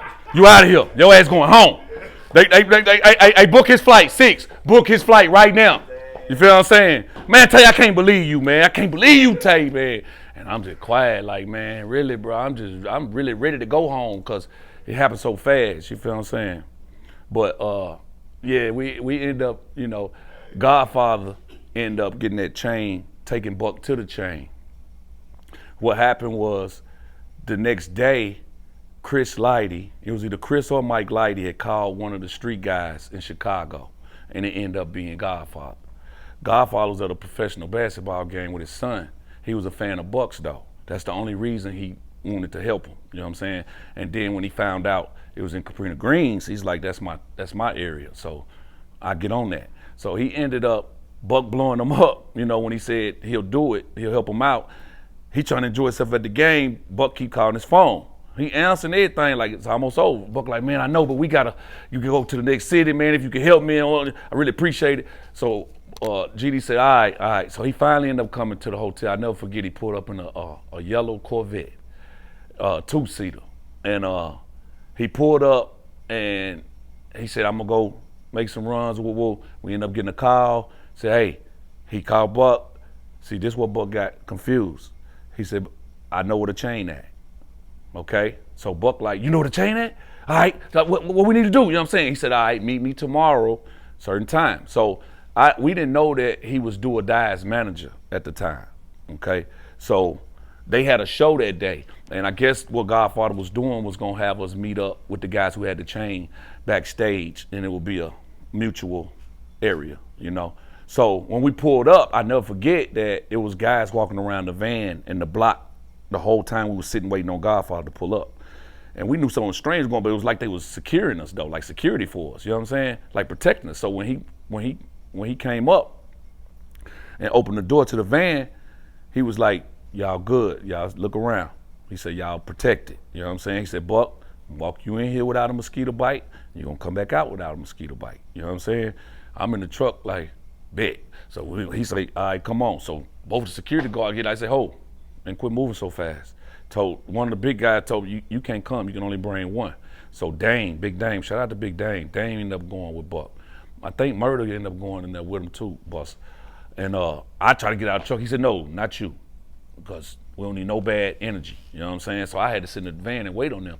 It took them about 2 hours. I'm like, what the fuck is they doing? You know what I'm saying? Then they finally turn a corner, and they come around the corner, and I was reading Buck's face, and he was just kind of walking with like a little attitude, and I ain't see no chain either. So when they get in the van, Buck like, all right, bro, appreciate you, you know what I'm saying, whatever. He like, y'all good, you know what I'm saying? Buck like, yeah, we good, we straight, whatever. So Buck kind of rush it off and get in the van. When he closed the door, he like, man, I thought he said he had the chain. You feel what I'm saying? And then he got niggas around him saying, yeah, dude, bullshit, man. We thought, woo. So when we left, the phone started vibrating. Buck's phone kept going off while he was talking in the van and shit. And I kept seeing him look at his phone, then he'll put it back down, you know what I'm saying, keep talking. And it keep vibrating. So they stopped at a gas station. When they stopped at the gas station, the phone vibrated. I looked at it and it said Godfather. So I answered it because I seen what he did for us. He protected you. He took you in there and he brought you back out. That was enough respect out right there that you should show the man. You know what I'm saying? But Buck was just into, they just got the G unit chain, man. And he didn't, I ain't come back with it. So that's where he's at. So I answered the phone. He like, Buck. I'm like, nah. He like, who is this? I'm like, this DTAY. He like, who is DTAY? I'm like, I'm the one who was sitting in the truck who got robbed for the. He said, okay. He said, where Buck at? I'm like, shit, they in the gas station. He said, why he ain't answering the phone? I'm like, I don't know, but I seen you call and I answered. He said, you know what? I like you. He said, take my number down, you know what I'm saying? And tell Buck to call me. I don't know if Buck ever called me or what, because they put my ass on the goddamn plane the next day. They put me on the plane with no goddamn seatbelts. They got me up out of that motherfucker. The first thing to take flight, you know what I'm saying? Get his ass out of here. I was gone. They sent me home for about a month or two. The first month, me and Godfather ended up communicating a lot. He started liking me. He like, I like you, Tay G, you're a real nigga. You know what I'm saying? The respect that you show by even answering and letting me know what's going on. But I don't like that Buck ain't answering that phone. I ain't talked to him. Something was going on where Buck didn't communicate with him and he wasn't liking it. So he kept asking me, have you talked to Curtis? You know what I'm saying? He said he knew Fifth before when they did business or whatever, bringing them there, some stuff. So you talked to Curtis? I'm like, nah, I ain't talked to Fifth and them. He like, they still got you sitting at home? And I'm like, yeah. I think this was the anger management tour too. I'm like, yeah. He like, man, anybody can get robbed. You know, I don't know why they stopping you from feeding your family because you was in the wrong place at the right time. You feel what I'm saying? So, but it can happen to anybody. I'm like, yeah, I know, but he like, all right. So a couple more weeks go by, Called him checking on me. We shooting the shit, talking shit and everything. So then that next month, he called, he like, you good, Tay G? And I was like, nah, I ain't talked to nobody. He said, you know what, Tay G? I like you. He said, from now on, you Tay G. He said, I'm gonna do this for you. He said, I know where the chain at. I'm gonna go get the chain. I'm listening. I'm like, okay. He said, but this is the thing. Some vice lords got the chain. GDs and vice lords ain't had no wars in a while. We ain't been beefing. He said, now I can go get the chain, but it may start some, conflict with us. He said, I'll worry about that when the time comes. Do you want me to go get the chain? I told him, hell no. The fuck you mean? Leave that motherfucker where it's at, nigga. You think I'm finna start a gang war for a chain, bro? Nah, leave that. He laughed to himself a little bit like, he said, I like you, Tay G. He said, I like you. He said, all right. I said, nah, for real, Godfather, I appreciate it, but nah, it's cool. He said, well, I tell you what else I do. He said, since they think it can't happen to them, he said, I'll just have Buck strip for his jury. The YB chain he got, I have him strip for it. He's got a show in Alabama coming up, and a lot of my G's down through there. He said, I'll just have him strip him and take the chain, and we'll bring it to you. And you bring him his chain back, just to show them it can happen. It can happen to Buck. And then he said, oh, I have Banks strip. Banks is doing Team Summit. He's in something such hotel, and he was naming the room number and everything. Yeah. So I'm like, man, that Godfather nigga serious, nigga on some shit. So I'm like, nah, I don't want nothing to do with none of that shit. You feel me? And all that, Buck, nah, that's my nigga still, you know what I'm saying? He just going by protocol, bro. I kind of jumped the gun. Fifth told him, I don't want to see Tate I don't want to see Tate nowhere. So he had to follow protocol, you know what I'm saying? I could have fucked it up for him. But long story short, we ended up getting the chain back. Me and Godfather, shout out to Godfather too, man. You see this Godfather, man, tap in with me. I gotta say you, I respect everything, salute. But some kind of way the chain ended up coming back and we ended up doing a show. Some kind of way through the Mexicans. I think that was the brothers, the Chapo twins may have had something to do with that chain or something, because we ended up doing a show in Mexico, I never forget it, in a club that didn't have no roof on it, like a stadium full of Mexicans. And I think that was the return. They wanted him to come do a show for. That's the interesting thing about the chain story is that there's been mixes with Godfather being in it, and as I did the documentary, I was looking to research and I was like, I don't know who Godfather is. I didn't find nothing about him. Yeah, Godfather is a serious guy. Yeah, he's good people. Yeah, he's not online, so you can't find him everywhere, right? So I was looking for that. I was like, who's this guy? And then I was hearing the El Chapo twins, that were moving weight for El Chapo, and they basically said hey, there's no work being moved at all, period. Right. I don't really know what happened with that. Yeah. So I've heard that story from Buck, Yayo, 50. But 50, what was interesting that 50 said was that chain was a dummy piece. You never know with Fifth. You never know with Fifth. That's crazy. He was saying he made four versions of that chain. Mm-hmm. One was the real one. Mm-hmm. He's like, I kept it for myself because I only trusted with me having it on me. If something were to happen, I would lose the money. I would know it's on me. And then he had 3 pieces that were made that were clone pieces of it. So that's crazy. You never know, man. Yeah, Fifth was never know. Moving militant, and he taught us. That's where we learned how to move militant. Really, when we first got with Fifth, he introduced us to some things that rap we wasn't used to. When we first started running with them, my first time meeting Smurf was in Atlanta, and we came to this mansion party they had before the show where we all meet up at, and I just remember pulling up in a gang of niggas in white t-shirts, New York hats, and wave caps, and them niggas is turned up, and they drinking Henny straight out the bottle. You feel me? And we knew, we Buck homeboys. So the New York niggas trying to see who these new niggas is. So when we walk in the mansion, they, yo, what's up, son? You know what I'm saying? You know how they be. They sizing everything, but they rowdy. They turned up. You feel me? And Smurf was definitely leading the pack. You know what I'm saying? The Hyenas was definitely something else. Shout out to Jess, man. Top Tiger, man. That's my guy. That's my guy, Jess. Be wise. Yeah, man. But yo, as far as getting with them guys, that was the first time I seen it go down. You know, in the club. We did a show in Connecticut, and some guys in the crowd had threw a bottle while Fifth was performing. And when they threw the bottle, Money Ron was standing beside me, and the bottle came and it hit Money Ron. You know what I'm saying? And he kind of was leaking a little bit. So we looked back like, who threw the bottle? So Fifth like, who threw the bottle? He cut the music off, said, who threw the bottle? And there was some niggas like, yo, what up, woo? Man, see, at that time, it was go time. Fifth said it, when he seen who it was, he jumped straight off the stage. Boop, boop, with the mic in his hand. Start just punching niggas. You know what I'm saying? Now we got to clear the whole stage, and you got to fight. We came through the back door, bro, to the club. We end up fighting our way, leaving out the front door of the club. You know what I'm saying? That was the introduction to the first show being with 50 Cent on the Get Rich or Die Trying tour. And me and Buck now, we on the stage, so when 50 jump in the crowd, start fighting, I'm thinking they're going to jump in the crowd, start fighting, and come back to the stage. So I'm still sitting on the stage, waiting. Buck looking for a minute, then Phil started moving towards the front. So he had to jump in the crowd and follow, suit. So we got to, watch out, nigga. You know, boom, boom. We got to move with the crowd. You know what I'm saying? So I said, damn, this how they getting down? You feel what I'm saying? We beefing with so many people. Fat Joe, Ja Rule, you name it. You know what I'm saying? You ended up ever running into those any people like from those camps? Fat Joe at the awards. Remember when they said G Unit crew came looking for, that was us. That was security. Me, Tick. Fat Joe was calling out like, he was like, hey, I feel really comfortable with all this G Unit security. Yeah, trying to say we was the police. We had all the police there. Nah, nigga, we was on one. You know what I'm saying? We were trying to catch up with them. You know what I'm saying? Like when he said that, we cleared the stands and was going to meet them backstage.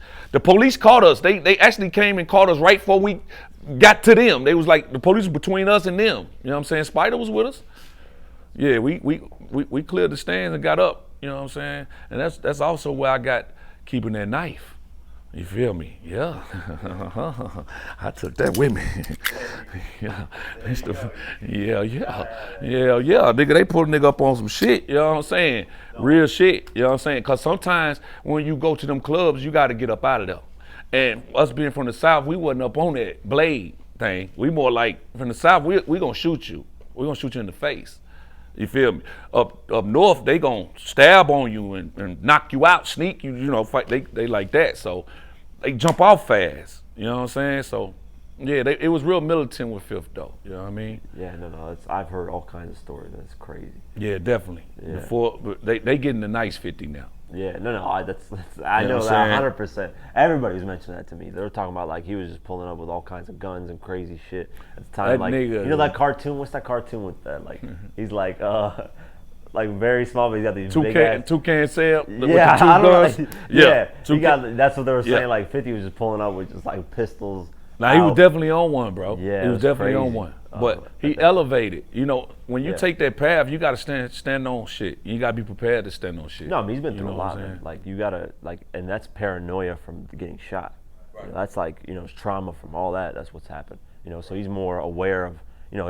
I think one thing he said was like, I don't look at the bush. I look through the bush to see who's in it, because like that's how I'm aware of what's going on. So 50's always been with that type of stuff, very militant and moved correctly, which I respected, He definitely gave us the blueprint on how to move. That's why I'm able to move how I move around in these rooms with these different celebrities, the Snoops and Ice Cubes and E40s and Juveniles. Yeah, talk about that a little Future. bit. Yeah, talk about the relationship with Snoop Dogg, Ice Cube. I think you went. Did you go on tour with? Hey, Bus. What Bus go? Well, this is the time. You know what I'm saying? I guess you can cut it, let him tell it real quick. Well, the relationship with Uncle Snoop was before the G Unit thing, because Snoop used to come to Nashville and hang with Lindell White, which was the Titans player, Lindell White. Shout out to my brother Lindell. And Lindell would have me and my brother Head Buster. Buster, you can come.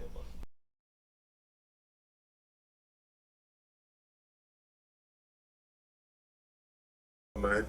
Shout out to you, man. Yeah, Legendary. Fred, man. I know what's going on. Cortez Rogers, 1990 YG, and my brother Tay.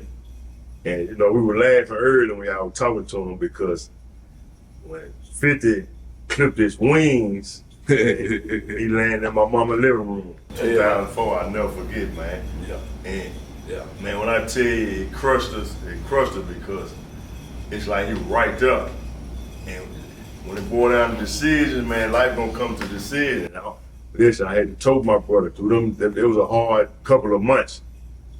Until that first little phone call, he had to inch his way back up. You know, that the ones we linked in with that tap back in, you know, it was like, you know, a little life support here and there. But you talking about when it was fresh, coming from the airport, man, that shit, hey, listen, man, it was bone crushing because you gotta think he was at the pinnacle. Yeah, that ride where you picked me up, I'm talking about about that plane. Nah, yeah, it was tough, and then it was like, but I'm in the street, I'm having, so we good, but they got millions though. You feel me? So it's like, damn, I was right there with the M's at, you feel me? And my brother never gave up. That's why I'm here today. So you feel me? Just to let it be known, it ain't about me. It's another story in Nashville that he can tell y'all. That Snoop now. Snoop always gravitated to head busting. Oh yeah, Snoop my guy. So shit happened in the streets.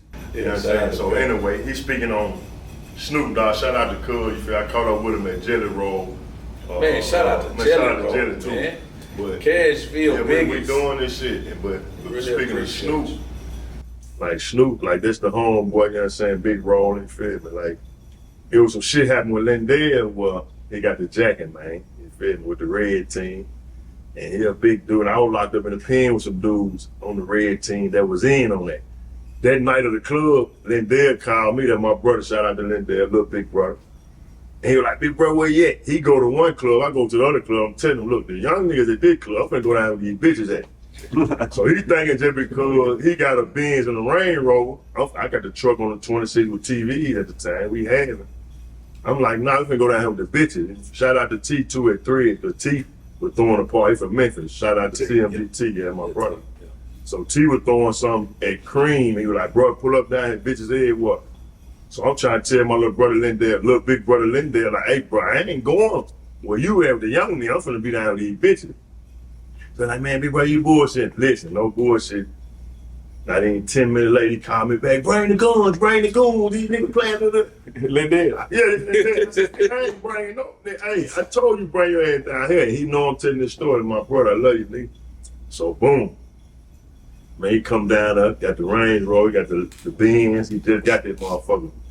He smashed in the park, like, man, big bro, we finna go do this. I said, man, we ain't finna do shit. What happened? He said, man, we got the jacket, I lost my chain. So ain't nobody took nothing, he lost the chain. I don't worry about it, we gonna get it. He like, man, you ain't mad? I said, man, listen, if the chain in Nashville, we gonna get it, don't even worry about that. They ain't took nothing, so that's what it is. So boom. He mad at me, cause I ain't as mad as he is. Nigga, we finna go up in here and he reset where you should have been at from the beginning, cause you ain't listening to Big Bro. And he gonna tap at y'all for this story, you know what's going on. And this how Snoop come in. So long story short, it didn't even last 3 days. The train missing like 3 days, took like 3 days. I made like 2, 3 calls. Shout out to the Treetop Pyru, shout out to Skyline, shout out to London, the gang. Shout out to 818 too. All them Pyru factions, I was able to call one and call the other and figure out who was down and who was actually involved. And they were like, say no more, OG, we got you. And the chain came in my hand on 2nd Avenue without a penny being spent. You feel me? Shout out to Blood, the P team, the B team, you feel me? And that's what it was. So my little son handed it to me. Blood and them pulled up, they dropped it off. So and then they'll try to tell me to give some money. I'm like, nigga, go in, nigga, you got the money, give them right. So he gave like 500, you feel me, for the business. Yeah. Cause he wanted to. He didn't have to give nothing, so he never got taxed. So when we get back to the house, you know, Snoop Dogg got the figure, and I was like, damn, ooh. And like, head bust got the chain back. Now we was out there, don't forget. When he called, you know, we was out there. Thank you, yeah, you was out there when he was like, man, who? I didn't make no big deal of it. It was like, this the city, man. Respect gonna get you in, respect gonna get you out. That's that on that. But this my brother, man. I want to see the best of the best from Tay, man. Listen, he got a lot to say, he got a lot to do. You know what I'm saying? We got a throwback mixtape smacking shit. 2025. You feel like we've been getting down no matter what the haters say. We never cared. It's like y'all pushing. I met y'all. You know what I'm saying? The first mentality, we going with it. You feel me? I'm fucking with it. But this for Cashville. It's a new Cashville. If y'all don't know that, it's a new Cashville number. Welcome to Cashville. So as 2005 comes, because I'm into the details of G-Unit South, I always wanted to know like what's the formation of G-Unit South. Did 50 say, hey, like DTAY, you're getting ready to do your solo album, and Lil Scrappy had like a Lil Jon / 50 situation, so I don't know, that was kind of like mixed in between. Chingy ended up, not Chingy, but it was Chingy and then who else? Another artist from the South I was supposed to sign, but Lil Flip was actually pretty tight. Man, shout out to my brother, Lil Flip, man. Yeah, shout out. Good shit. Yeah, that's my brother. He was tied in. Flip and Zero. Yeah, he was Zero as well. He's tied in. So, were you ever scheduled to have like a solo album?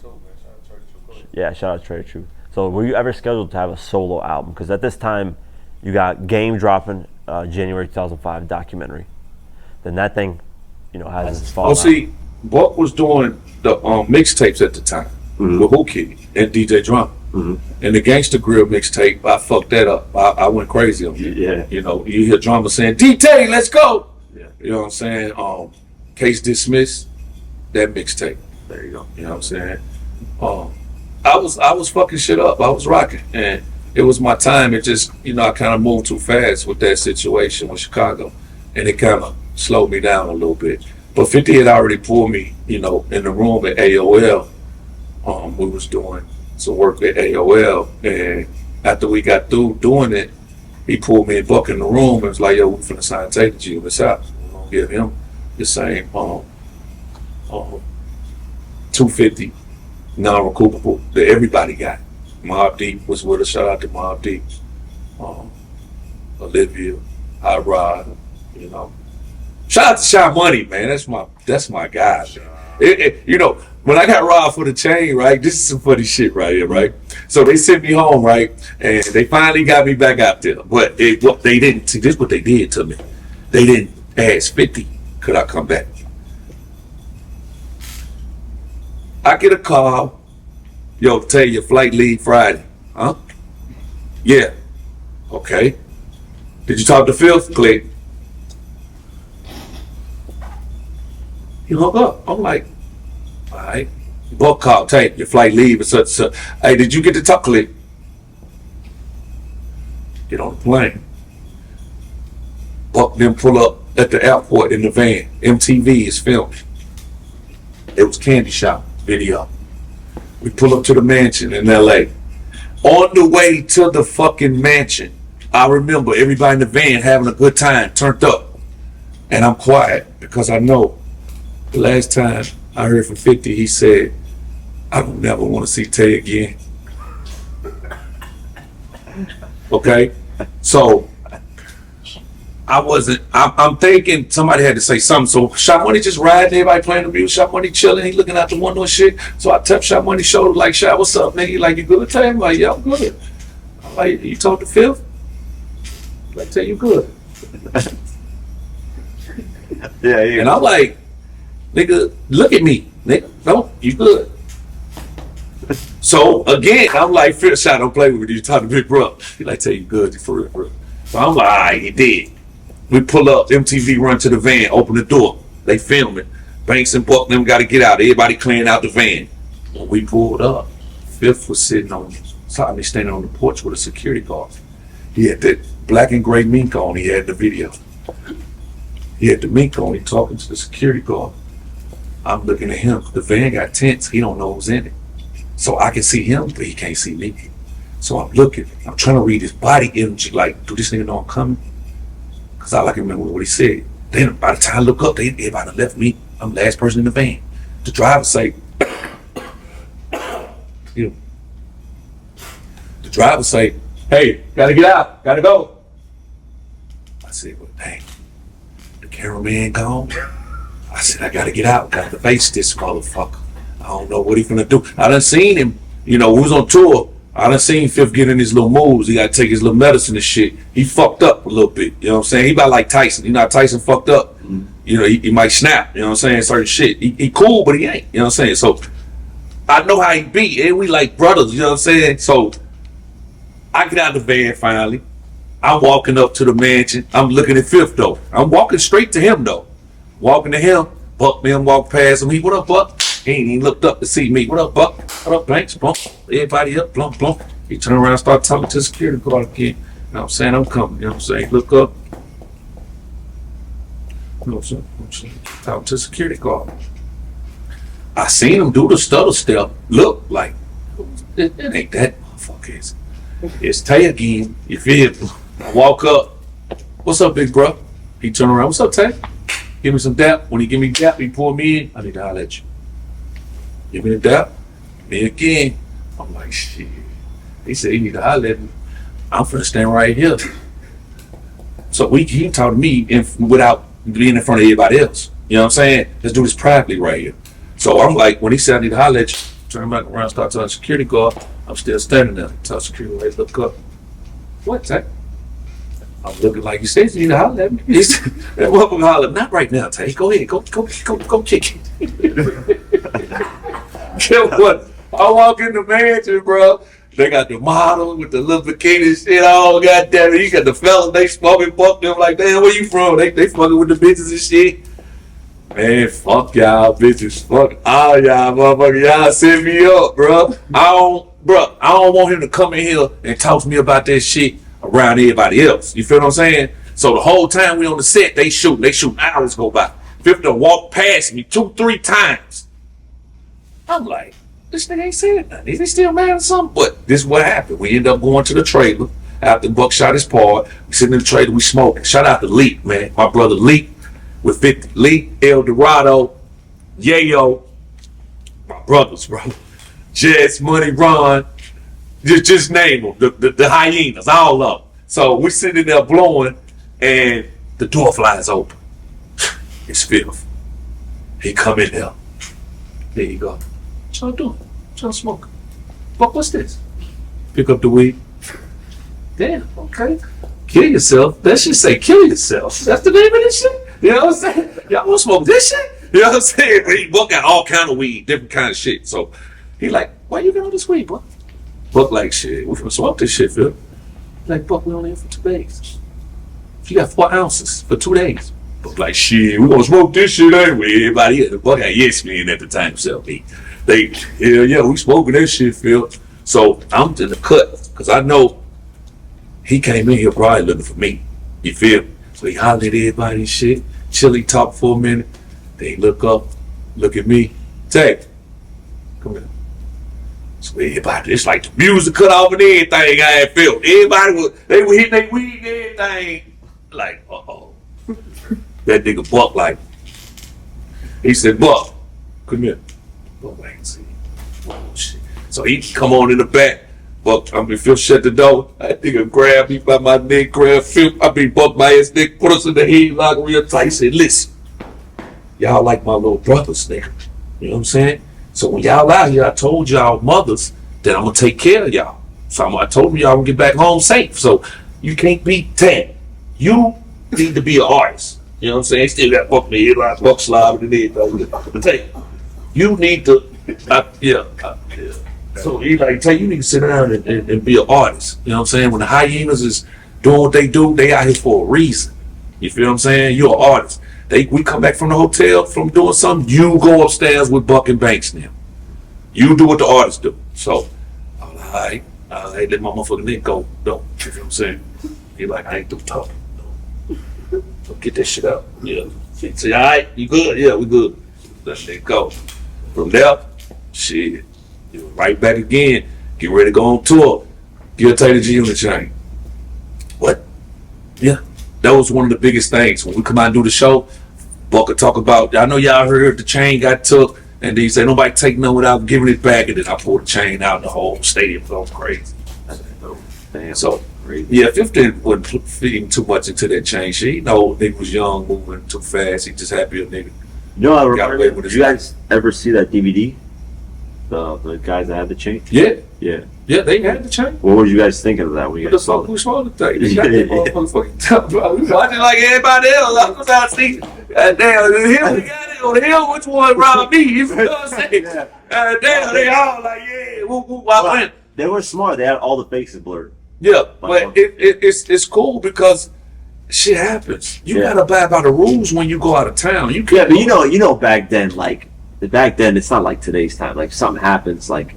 I respect Chicago a lot. You know why? Because in Chicago, even Godfather was telling me the way they went about robbing you.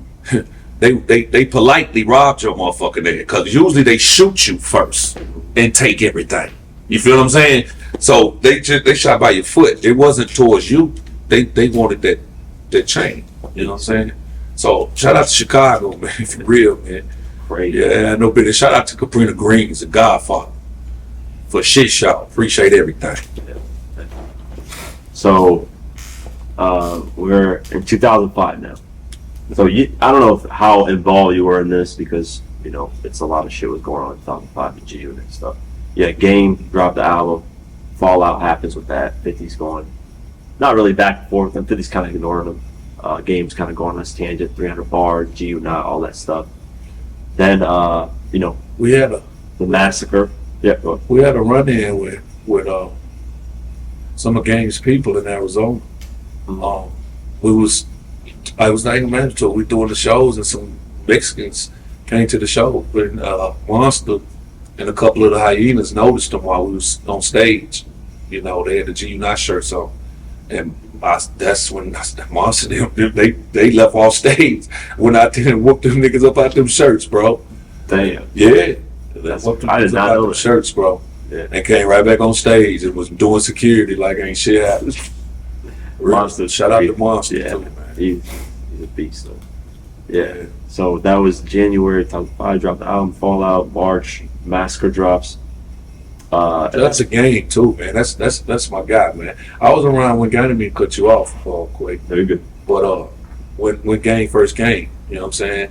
I remember meeting him in the van. He had his laptop in his bag. Game was always doing his own thing. He always wanted to have his own situation set up, so he could control his situation. That's all. That makes sense. Yeah. So after the massacre drops, obviously 50's has this crazy tangent run, 1.1 million, 4 days. Yeah, and has the movie come out. Give it a try in the movie. Soundtrack comes out, does crazy numbers as well.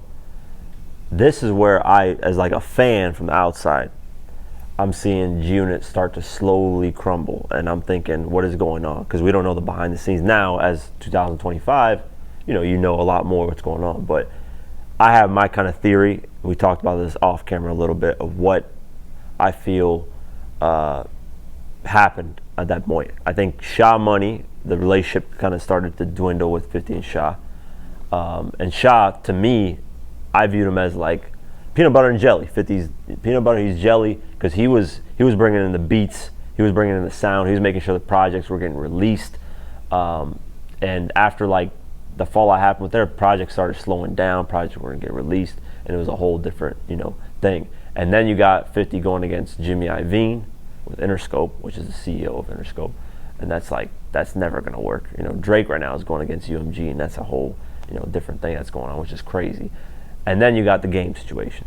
So at what point did you feel like, okay, G-Unit isn't what G-Unit in its prime, was? Where did you feel like, okay, things are kind of with Buck in relationship with you and Buck? At what point did you feel like Sha was, because Sha and Buck were close, like late 2006, 2007. They were the ones that were sticking with each other, and then 50 was kind of on his own side, doing his own thing with Banks and Yayo. At least that's what Sha's told. Buck's told. I think that Buck chose a side, with Sha and Fifth. I think Fifth and Sha was having a situation at the time, and Sha wanted to pull Buck in, and still work with Buck. And I don't know, I think Buck and Fifth was kind of having I never understood what happened with Buck and Fifth. You know what I'm saying? But I do remember being on the tour bus with Buck, and He just wanted Fifth to promote his second album like he promoted the first album. Yeah, Buck the World. He was kind of impatient, you know. And then he was building his, you know, building his name. So Young Buck was getting bigger. He was selling albums, you know. And I think he just kind of jumped the gun too fast. Like, man, I'm Buck. You know what I'm saying? Do this right now. Like, they asking for me. They loving me right now. So like, promote my shit right now. And Fifth was like, this shit going formula, bro. You know what I'm saying? Yeah. We all together, but just because your record is selling don't mean it still got to go. Well, you know, it's a sequence to this shit. Yeah. So I think he just got a little impatient, and I remember him on the road like, we don't need Fifth. And the first time I heard him say that on the tour bus, I was like, what the fuck, where that come from? And like he said it, look, tell you, we platinum, bro. We know we're platinum. Up the world, finna whoop, it's selling, it's doing good. And I'm like, I don't know. I couldn't say nothing because he gonna do what he want to do. With time, Buck do what he want to do anyway. And when we went to Detroit, we did that show. He came out and said, "Fuck G-Unit, I am G-Unit," some shit that he had said, and they got back to Fifth. And then after that, it was like Fifth, like, "Oh yeah, well let me see you do it by yourself, dude." You know what I'm saying? They forgot where they came from. You know what I'm saying? Even the situation with the clothes, well, they didn't want to wear G-Unit clothes no more. You know what I'm saying? But Fifth was paying them niggas to wear G-Unit clothes. But they want to wear Versace and Gucci. I would be wearing that shit. I'll be sleeping. Yo, and Fifth like, yo, what the fuck? We come out of the dressing room, shit. I had G-Unit shit on, though. You know what I'm saying? I'm doing everybody else is doing what they're supposed to do. Only the people that ain't in G-Unit is the artist. That's crazy. So Fifth looking around the room like, what's wrong with this picture? And then he's telling them, you got on. And they'll be like, yeah, well, you right. But still, they was making money and doing their thing at the time. So, you know, they want to wear what they want to wear. That's crazy. You're getting paid $250,000. Like, he could have gave that to a football player, basketball player. Man, Fifth, I will say this. This is what people don't know. Mm-hmm. Fifth ain't picking on Buck. Actually, Buck was one of his favorites. Can't say favorites, but you gotta say favorite because Fifth ain't no friendly ass nigga. You know what I'm saying? Like, and you can't butter him up and be his friend. You know what I'm saying? He gotta say, I like you and fuck with you like that. And that's what he did. He took Buck in. He liked it. His charisma, everything about him, his delivery, talent. So he kind of gave Buck a lot of leverage, more leverage than he gave Yayo and Banks. You know, for instance, we had our own tour bus. You know what I'm saying? And our tour bus had a lot of room on it. Sometimes that's why Spidey would say, I'm gonna ride Buck bus. Because Banks bus got 100 niggas on there from his hood. Yayo got his niggas from his hood with him. And Fifth got, you know, Mike like everybody with him. So, and Buck, and ain't that many people with Buck crew. So, we, you know, they was kind of looking like, why he get the, you know what I mean? Let's see, at one time, I think Yayo and Banks was sharing a bus. So yeah, they was dunked on their bus. Some of the niggas was from the Hyenas, they'll come ride our bus. You know what I'm saying? Buck had a situation one time, I'll never forget this either. Buck was the way Buck write them raps and shit, he got that shit good. And Fifth, they was working on a song, and I never forget, Fifth came up behind Buck and said, if you kill this verse, I'm gonna get you a Bentley. And Buck said, huh? He was writing that motherfucker already, but he whispered that in his ear. I was standing beside Buck when he was writing. He said that, and Buck looked up at me and said, you hear that nigga? Watch his thing. Killed that motherfucker. Mm-hmm. When he killed that motherfucker, Fifth was loving that verse. When we got off the tour bus, off the tour, and got home to Nashville, it was a baby blue, powder blue Bentley in his yard. I said, damn, off a verse? That's crazy. Yeah, he did. He did. Damn. That's the line, the money in the bank. 50 bought it for me, shorty, but it's still mine. Yeah, that is. I got a Bentley that I only drove. Hey, shout out to Grape Street, the Grape Street Crips, KP, free KP. He on the way home. Man, listen, the Grapes always held us down in Cap. When we was out there, as soon as we land, it's 100 grapes. It's purple everywhere. KP have them out there. Shout out to Sebo too, my cousin Sebo. You know. Yeah, what's interesting about G-Unit too, they never really checked in. I never heard of like 50 checking in with anybody. Like I've heard stories of Now, other rappers. Fifth is a wild nigga. That nigga spent the block in the Lamb, Dolo, pull up on the block. Yeah. You know what I'm saying? And fuck with the Crips, and then you know, it's just about it ain't. It's about what you do. You know what I'm saying? And how you do it. You know what I'm saying? So it's just you just gotta follow the rules. That's crazy. Yeah. So, Junin has this kind of. At what point do you, as well, know like, hey, okay, me and Buck's situation ain't what it used to be. I'm gonna kick it with 50 more. I'm gonna be on 50's side. 50 was fucking with you about one. See, me and Buck used to have little situations on the tour bus. For instance, one time, it was always I'm oil and he water.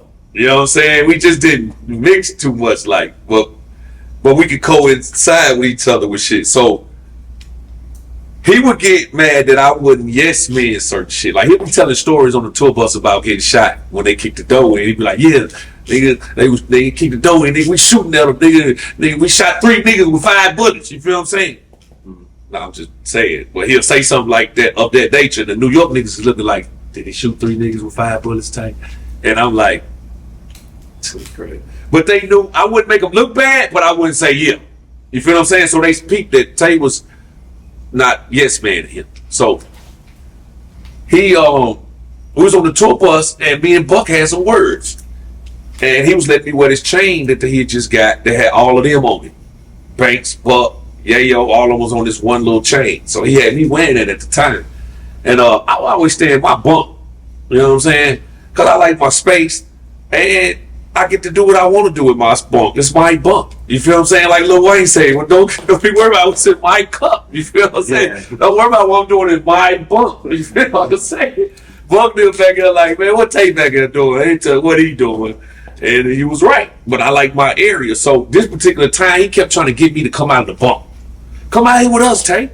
You keep staying in that bunk. He'll come pull my curtain open and shit. I'm trying to sleep. He just be fucking with me. You feel what I'm saying? And Tick them like, come on out there, bro. Ooh, bro, it's the middle of the night. We on tour going to the next city. Y'all supposed to be asleep.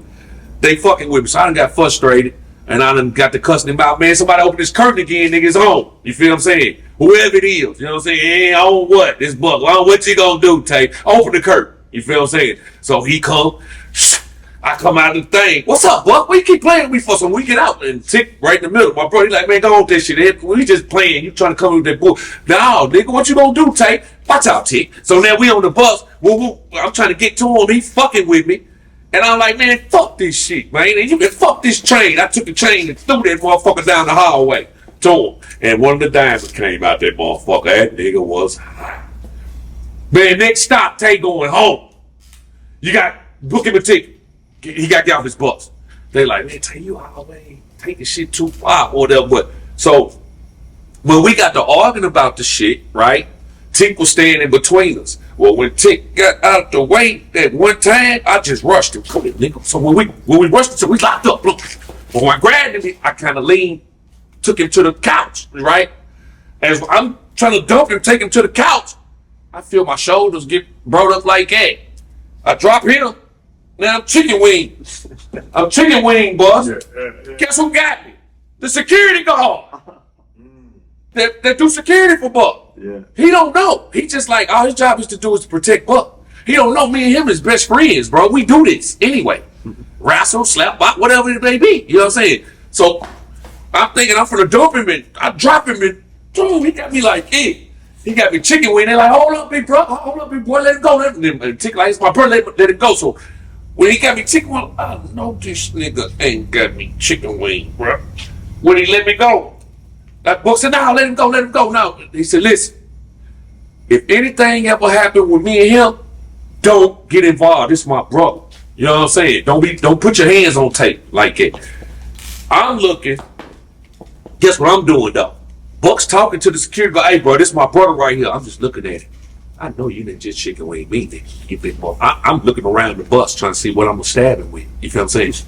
We had no fork at the time, but when he let me go, I done grabbed a fork. Buck still talking to the security guard. He looking at Buck too, like, all right, my bad, bro. You know what I'm saying? I ain't know. But like, nah, you good? Well, nah, he ain't good. He ain't good. You know what I'm saying? Get what? When Buck kept talking with everybody, then Buck started talking to people. I went over time, he was sitting on the couch store talking. I said, man, I put this goddamn fork in your goddamn throat, you touch me again. Nigga, you don't know me. Put your goddamn hands on me, boy. Fuck wrong with you? Buck like, Tay, man, come on, Tay, man. Teach them too. I was standing over top of me, a big nigga too. Yo, I told man, you put your hand. He said, hey, man, I apologize about that. Man, you know, already chicken wing me now. Fuck wrong with you? Nigga. Long live. Yeah. You know, chicken wing you like that. But Buck did let people know when it come to Tay and me, don't get involved with that. Because it's going to be a confrontation. There's going to be that. You know what I'm saying? We're going to have our differences. You know what I'm saying? Back and forth. Yeah, that's crazy. Damn. Yeah. Did not know that. Yeah. Chicken wing Tay. Nigga. Yeah. Fuck wrong with this nigga, boss. That's crazy. Yeah. So at what point do you know that, like, you know, you had to follow Buck, and then, like, it was essentially, did you come back on the junior reunion 2014? Yeah. See, me and Fifth always stayed close. Like, when Buck and Fifth first got into it, and they was beefing, it fucked Fifth up. Then I popped up in New York. You know what I'm saying? Because he was talking about signing me. When he told me he would give me that $250, now Cooper, I was still shooting for that. And he brought me back out there. I was doing what I was supposed to do. So I'm like, damn, so I come back out here and do what I was supposed to do now? You start fucking up, Buck. So all I knew was 50 hours trying to give me a shot. So I was like, I ain't got nothing to do with that. We all was like brothers, bro. You feel what I'm saying? And Buck really wasn't fucking with me at the time. He would get mad at me about little things and leave me in Nashville. He would come fly out with Fifth them, and Fifth be like, what's Ted? And he'd be like, man, tell you he don't want it. So my brother Ticket's telling me he's telling him this shit. So I didn't like that shit, man. You know what I'm saying? Give me a fair shot too. You know what I mean? So what we just talking about? Damn. The junior reunion second run. Oh, I ended up flying up there for 50's birthday, Atlantic City. He was shooting that video where the skin burned off of him, off his face. Burned Me. That video, I guess it's called Burn Me. I love that record. I got to New York. I flew up there by myself. Flew up there. That was 2008. But see, me and Yayo was real close. We was always close, so I could always call Ye. Then Ye be like, yeah, tell you good. You know, come up, whatever. So Ye knew I was coming, but I don't think Fifth knew. So when I came down to the office and I told them who it was, they were like, who? Because Buck and Fifth was beefing heavy. Everybody in the unit knew. No Nashville, nobody should be here. You know what I'm saying? So I'm like, it's DTAY. Tell them it's DTAY. 50 bro. You feel what I'm saying? So they like, all right, you can come up. So I come on up. As soon as I step out the elevator, niggas just looking at me. And I could tell it was uncomfortable. Everybody was like, dude, Fifth even know you here, nigga? We know who you is. So I'm walking through the hallway and one of them say, Fifth here. So I come look around the corner, Fifth over at this computer screen looking at the video and shit going over, and he look up and see me. He says, what's up, Tay? You feel me? And I'm like, big bro, I just came up here to let you know I ain't got nothing to do with this shit going on. You feel what I'm saying? I'm still on I'm trying to push my rap shit, bro. You was the one that always said, Tay, it's your turn. So I'm just letting you know, because I wasn't agreeing with some of that shit bro was doing anyway. He just kind of getting a big head. That's all. You know what I mean? And jumping the gun. So Fifth like, you good, Tay?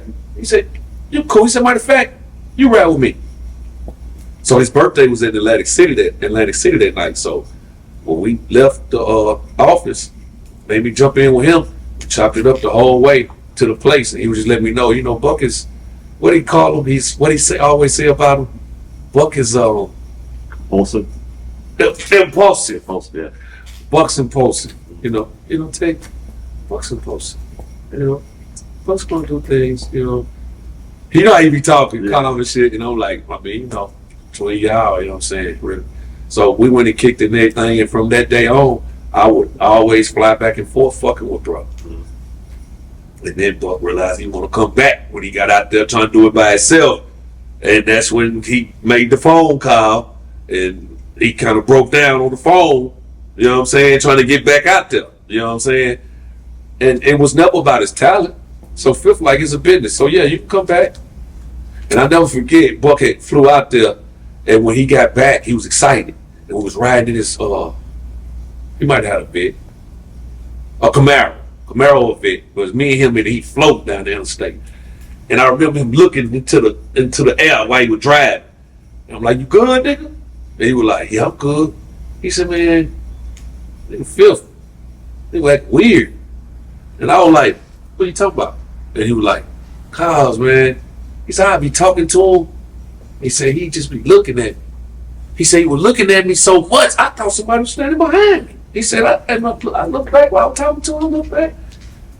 He ain't looking at, he looking at me. I said, yeah, nigga, probably looking at you. I ain't tell him this one thing. He probably looking at your ass like, I got your little motherfucking ass right now. I can really fuck you up. You know what I'm saying? The shit they were saying to each other. I wouldn't trust going back out there like that. And you by yourself? So he probably was looking at him not like that, but he just wanted to see him. Like, he listening to him, talk to him. Because, you know, Buck probably ain't think about nothing he done said about it. Yeah, but I got this record, Fifth, and this motherfucker. And Fifth like, yeah. I like the he probably wasn't even blinking on Fifth. Yeah. Nigga was just looking at him. So he was uncomfortable, but Buck went out there and went for it again, man. What he signed to, and after that was on them. I don't get in the mix of that because they like brothers. We all like brothers. You know what I'm saying? Exactly. Yeah, and we grow. So you choose your own bed and make it. Exactly. So that's like, that's interesting. They didn't bother you, man. Tell you from Nashville, you supposed to go with Buck. Nah. Real is real. You know what I'm saying? Even the whole city know that. And Buck acknowledged. Buck could have put a couple people in position for the city and gave everybody a couple people artists opportunity. You know what I'm saying? But I don't blame him for that because I think what went wrong was after a game did his whole shit because it was supposed to be June the South, June the West. So it was. Yeah, like that. Once game kind of fucked everything up, 50 just kind of was like, hey, like I tried to set this up the way I wanted it and it would have been really successful. Right. Once game did that, he even stopped giving artists records like that. Like when he was doing Hater of Love, How We Do, and all these records that he was writing. Yo, Fifth was big. He was being good to his artists, bro. He was being good. I gotta keep it real. I've never seen. Good to his art, and they burned him. A lot of people burned him. That's why he pulled back so much. That's why he don't trust. They took advantage of his kindness. Bro, I've never seen an artist sell 10 million records and then put themselves to the back burner. Yeah, and say, and hey, put them in the front. Unit. Yeah, like that's because the label doesn't want G Unit. They want another 50 exactly. album. They want the next. Exactly. You know, so exactly. Yeah, I think that's what kind of caused just kind of Cashville Records, which was June the South, caused the hope. Exactly. To be too many issues in between that. That's really why me and 50 are still cool today. You know what I'm saying? Because we've always had a brotherly bond. You know what I'm saying? Even when I was losing shooting dice against 2 Chainz, I always had the dice game going behind stage. When we get to the venue, I'm shaking the dice. Cause my per diem money is low. You feel me? Yeah, I be tricking off and everything. You feel me? Yeah, per diem ain't till next week. Shoot. You feel me? Get what 2 Chainz. Anytime we run into 2 Chainz up back boy, we gonna have a dice game. You feel me? Tell you got the dice? Got it. We shoot. Nigga, we on tour bus shooting, I done started losing. Buck talking shit. He got Manny with it. Me and Manny and Murder. It's arguing. They fucking with me while I'm shooting dice, losing. They always teaming up with Buck though. So I'm arguing with 4 niggas from my city, and I'm losing. Fifth come on the bus. Chain on the bus, we all shoot. I done lost my money, but I'm arguing with them. Fifth done seen me lose. He walked past me, kicked my foot. Walked to the back of the tour bus. I look up. Come to the back of the tour bus. Yeah, we go 500, go get back in it. I come back to the dike and yeah, motherfuckers, what's up? What the hell? Oh, who shooting? It's my shot. I'm back in this motherfucker. Yeah, what Buck doing? Where you get that money? You know what I'm saying? Don't worry about that. You shooting or what? Motherfucker, fuck wrong with you. Don't worry about it. You feel? Yeah. Fifth let a nigga get in. He always was giving me a shot, bro. And like even in Shreveport, right? You know, he just opened the movie theater down there. Yeah, shout out to him, man. So the new team he has, shout out to Star too. Star's the manager right now. Shout out to Star. He don't know me though, you know, and they gotta go by protocol, by protective field. But when I pull up, I still look at it like 2004, and that's my brother, bro. Like, and I know him when he was wearing do-rags and we had to fight our way out the club. You know what I'm saying? You niggas getting it easy. You niggas get to just ride around with your little, you know, phone and make the meetings. You don't have to worry about getting stabbed. You don't have to worry about getting jumped. Yeah, because it was going down. So I'm a day oneer. And Yayo and Fifth and Leak and everybody know that, El Dorado. So they treat me like that. Like, that's tight. Yeah, brother. So when in Shreveport, when I got there, Fifth didn't know I was there yet. So I got in the club before they did, right? But I found out what section they was gonna be in. So I was in the section up on the couch by myself. Now when the security guards and stuff came in, they like, what the fuck? What is he doing? He's in 50 section. And Yale them. But they didn't get me down. It was too late. I was already up there. I got 2 bottles of Leech Indoor. You feel me? Fifth come in. No, Murder and Yayo come in the crew. They come in first. They look up in the section like, Murder's looking like, what's this nigga? You know what I'm saying? He done seen him a couple times because I've been to Tycoon and shit. But he like, yeah, on our couch and shit. But Ye know me. Ye like, it's Tate. So Ye jump up on the couch with me. So then Murder jumps up on the couch. But I'm standing on the back of the couch. I'm up higher than him with 2 bottles with my lopes on. So the security guards looking like, who is this nigga, man? He's out of control. He shouldn't be on. That's 50 section. So they like, when he get in, he gonna get in trouble. So they on guard. They looking like, they waiting on Fifth come on in the club. They'll come in the club, holler at everybody. He got the little guys from Power and BMF and all them. They there, what up? So he holler at everybody.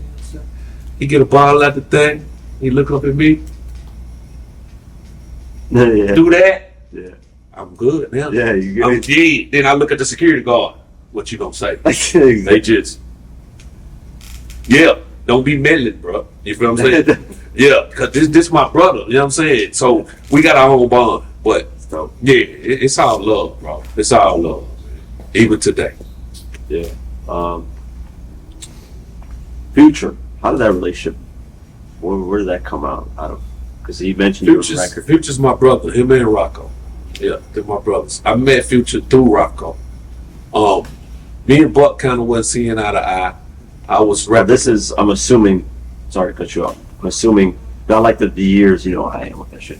I'm assuming 2009, 2010, like that's when Future was starting to do something, 2011, and 2012, 2013 is when it started to blow up. Tony Montana, all those records that he had going. If you listen to Future's first album, mixtape, True Story, Tony Montana, that mixtape, he's got a record called Feeling I Get.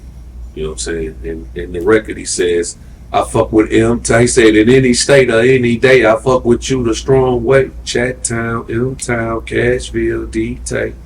Well, when he did that, I didn't even know he did it. Rock had to call me and tell me that. But how that happened was, me and Buck wasn't seeing eye to eye.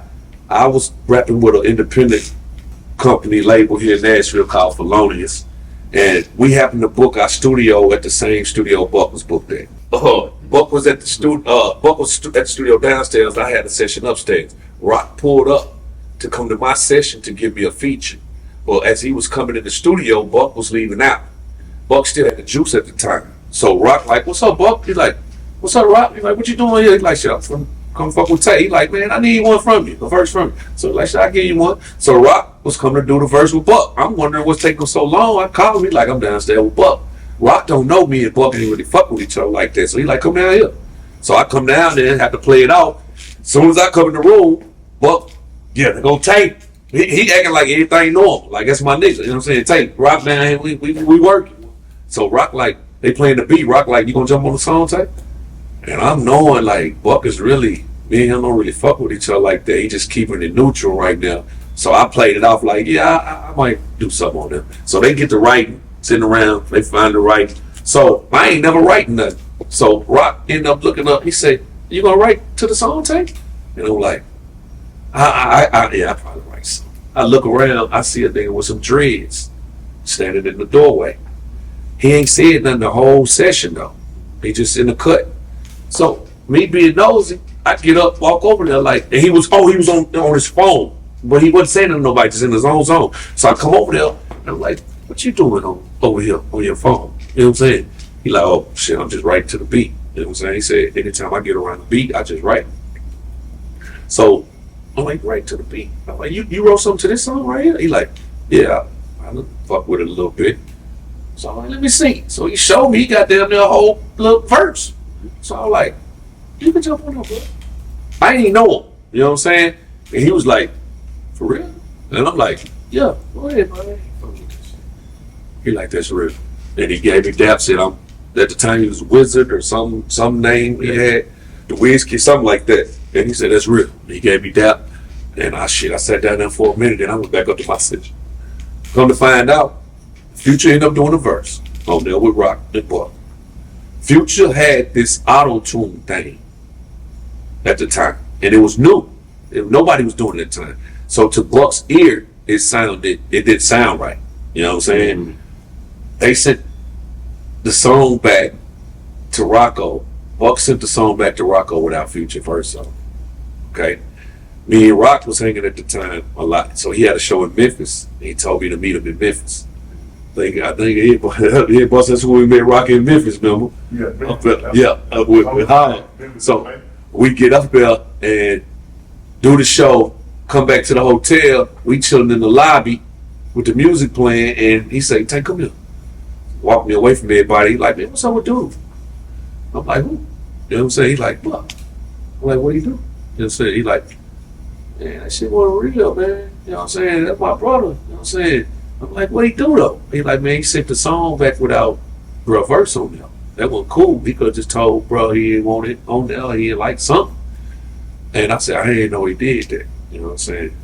So that wasn't cool. So about a week later, Tony Montana got the Porsche. The whole city, the whole world is singing Future. There's no longer the whole world singing Young Buck. Shorty wanna ride. It's over with. Yeah. I said, this nigga bumping. Buck that. Yeah, this nigga is bumping. Too late. You feel me? Then the song play. M-Town, Cashville, DTAY. So Buck like, I'll take it to shout out. And I'm like, bro, you should have took it my fingers. That's You didn't know that nigga was gonna be the biggest rapper all time. great. And every time Future come through the city, I tap in with him.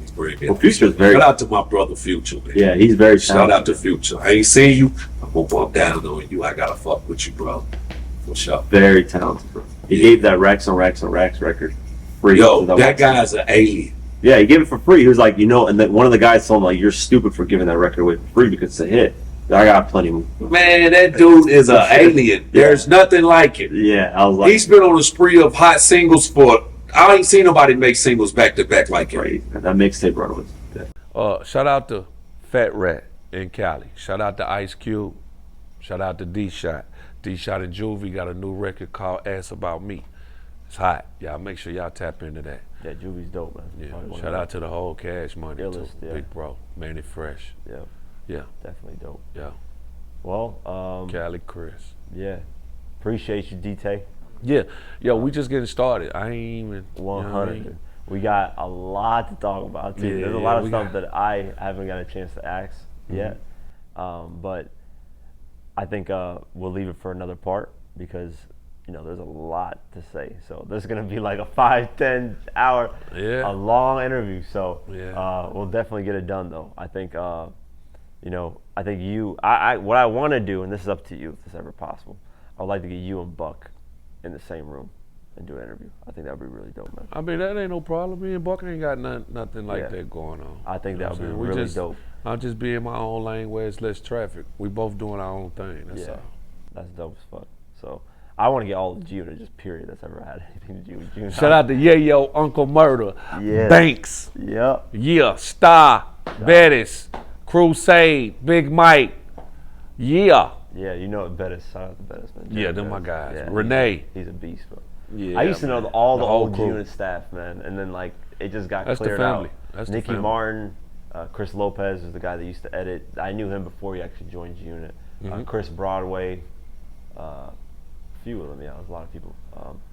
Mario Lopez, and Mario Lopez is still with them, but there's a few people that the G unit kind of the staff changed. Now I know Amanda from PR, Jeremy still.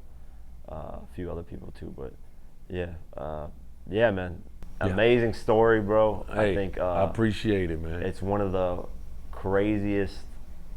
It's a movie, is what it is. It's literally a movie. Yeah, it's a movie. Yeah. They can get ready for that. Actually, I'm getting the script ready for 5th. that's what I'm working towards to present to Fifth, because Fifth is all about presentation. Present something. You know what I'm saying? Don't ask me for shit.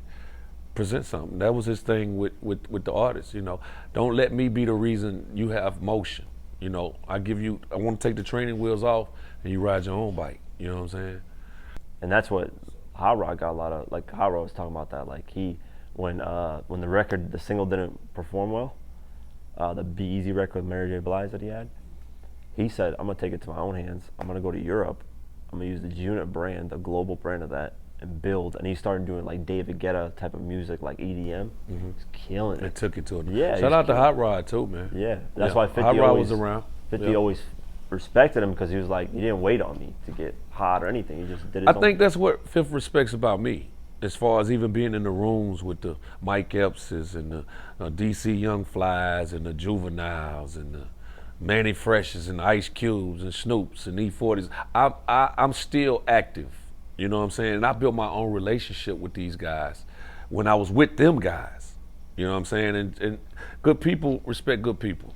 You know, you don't burn bridges, that way you can come back across them.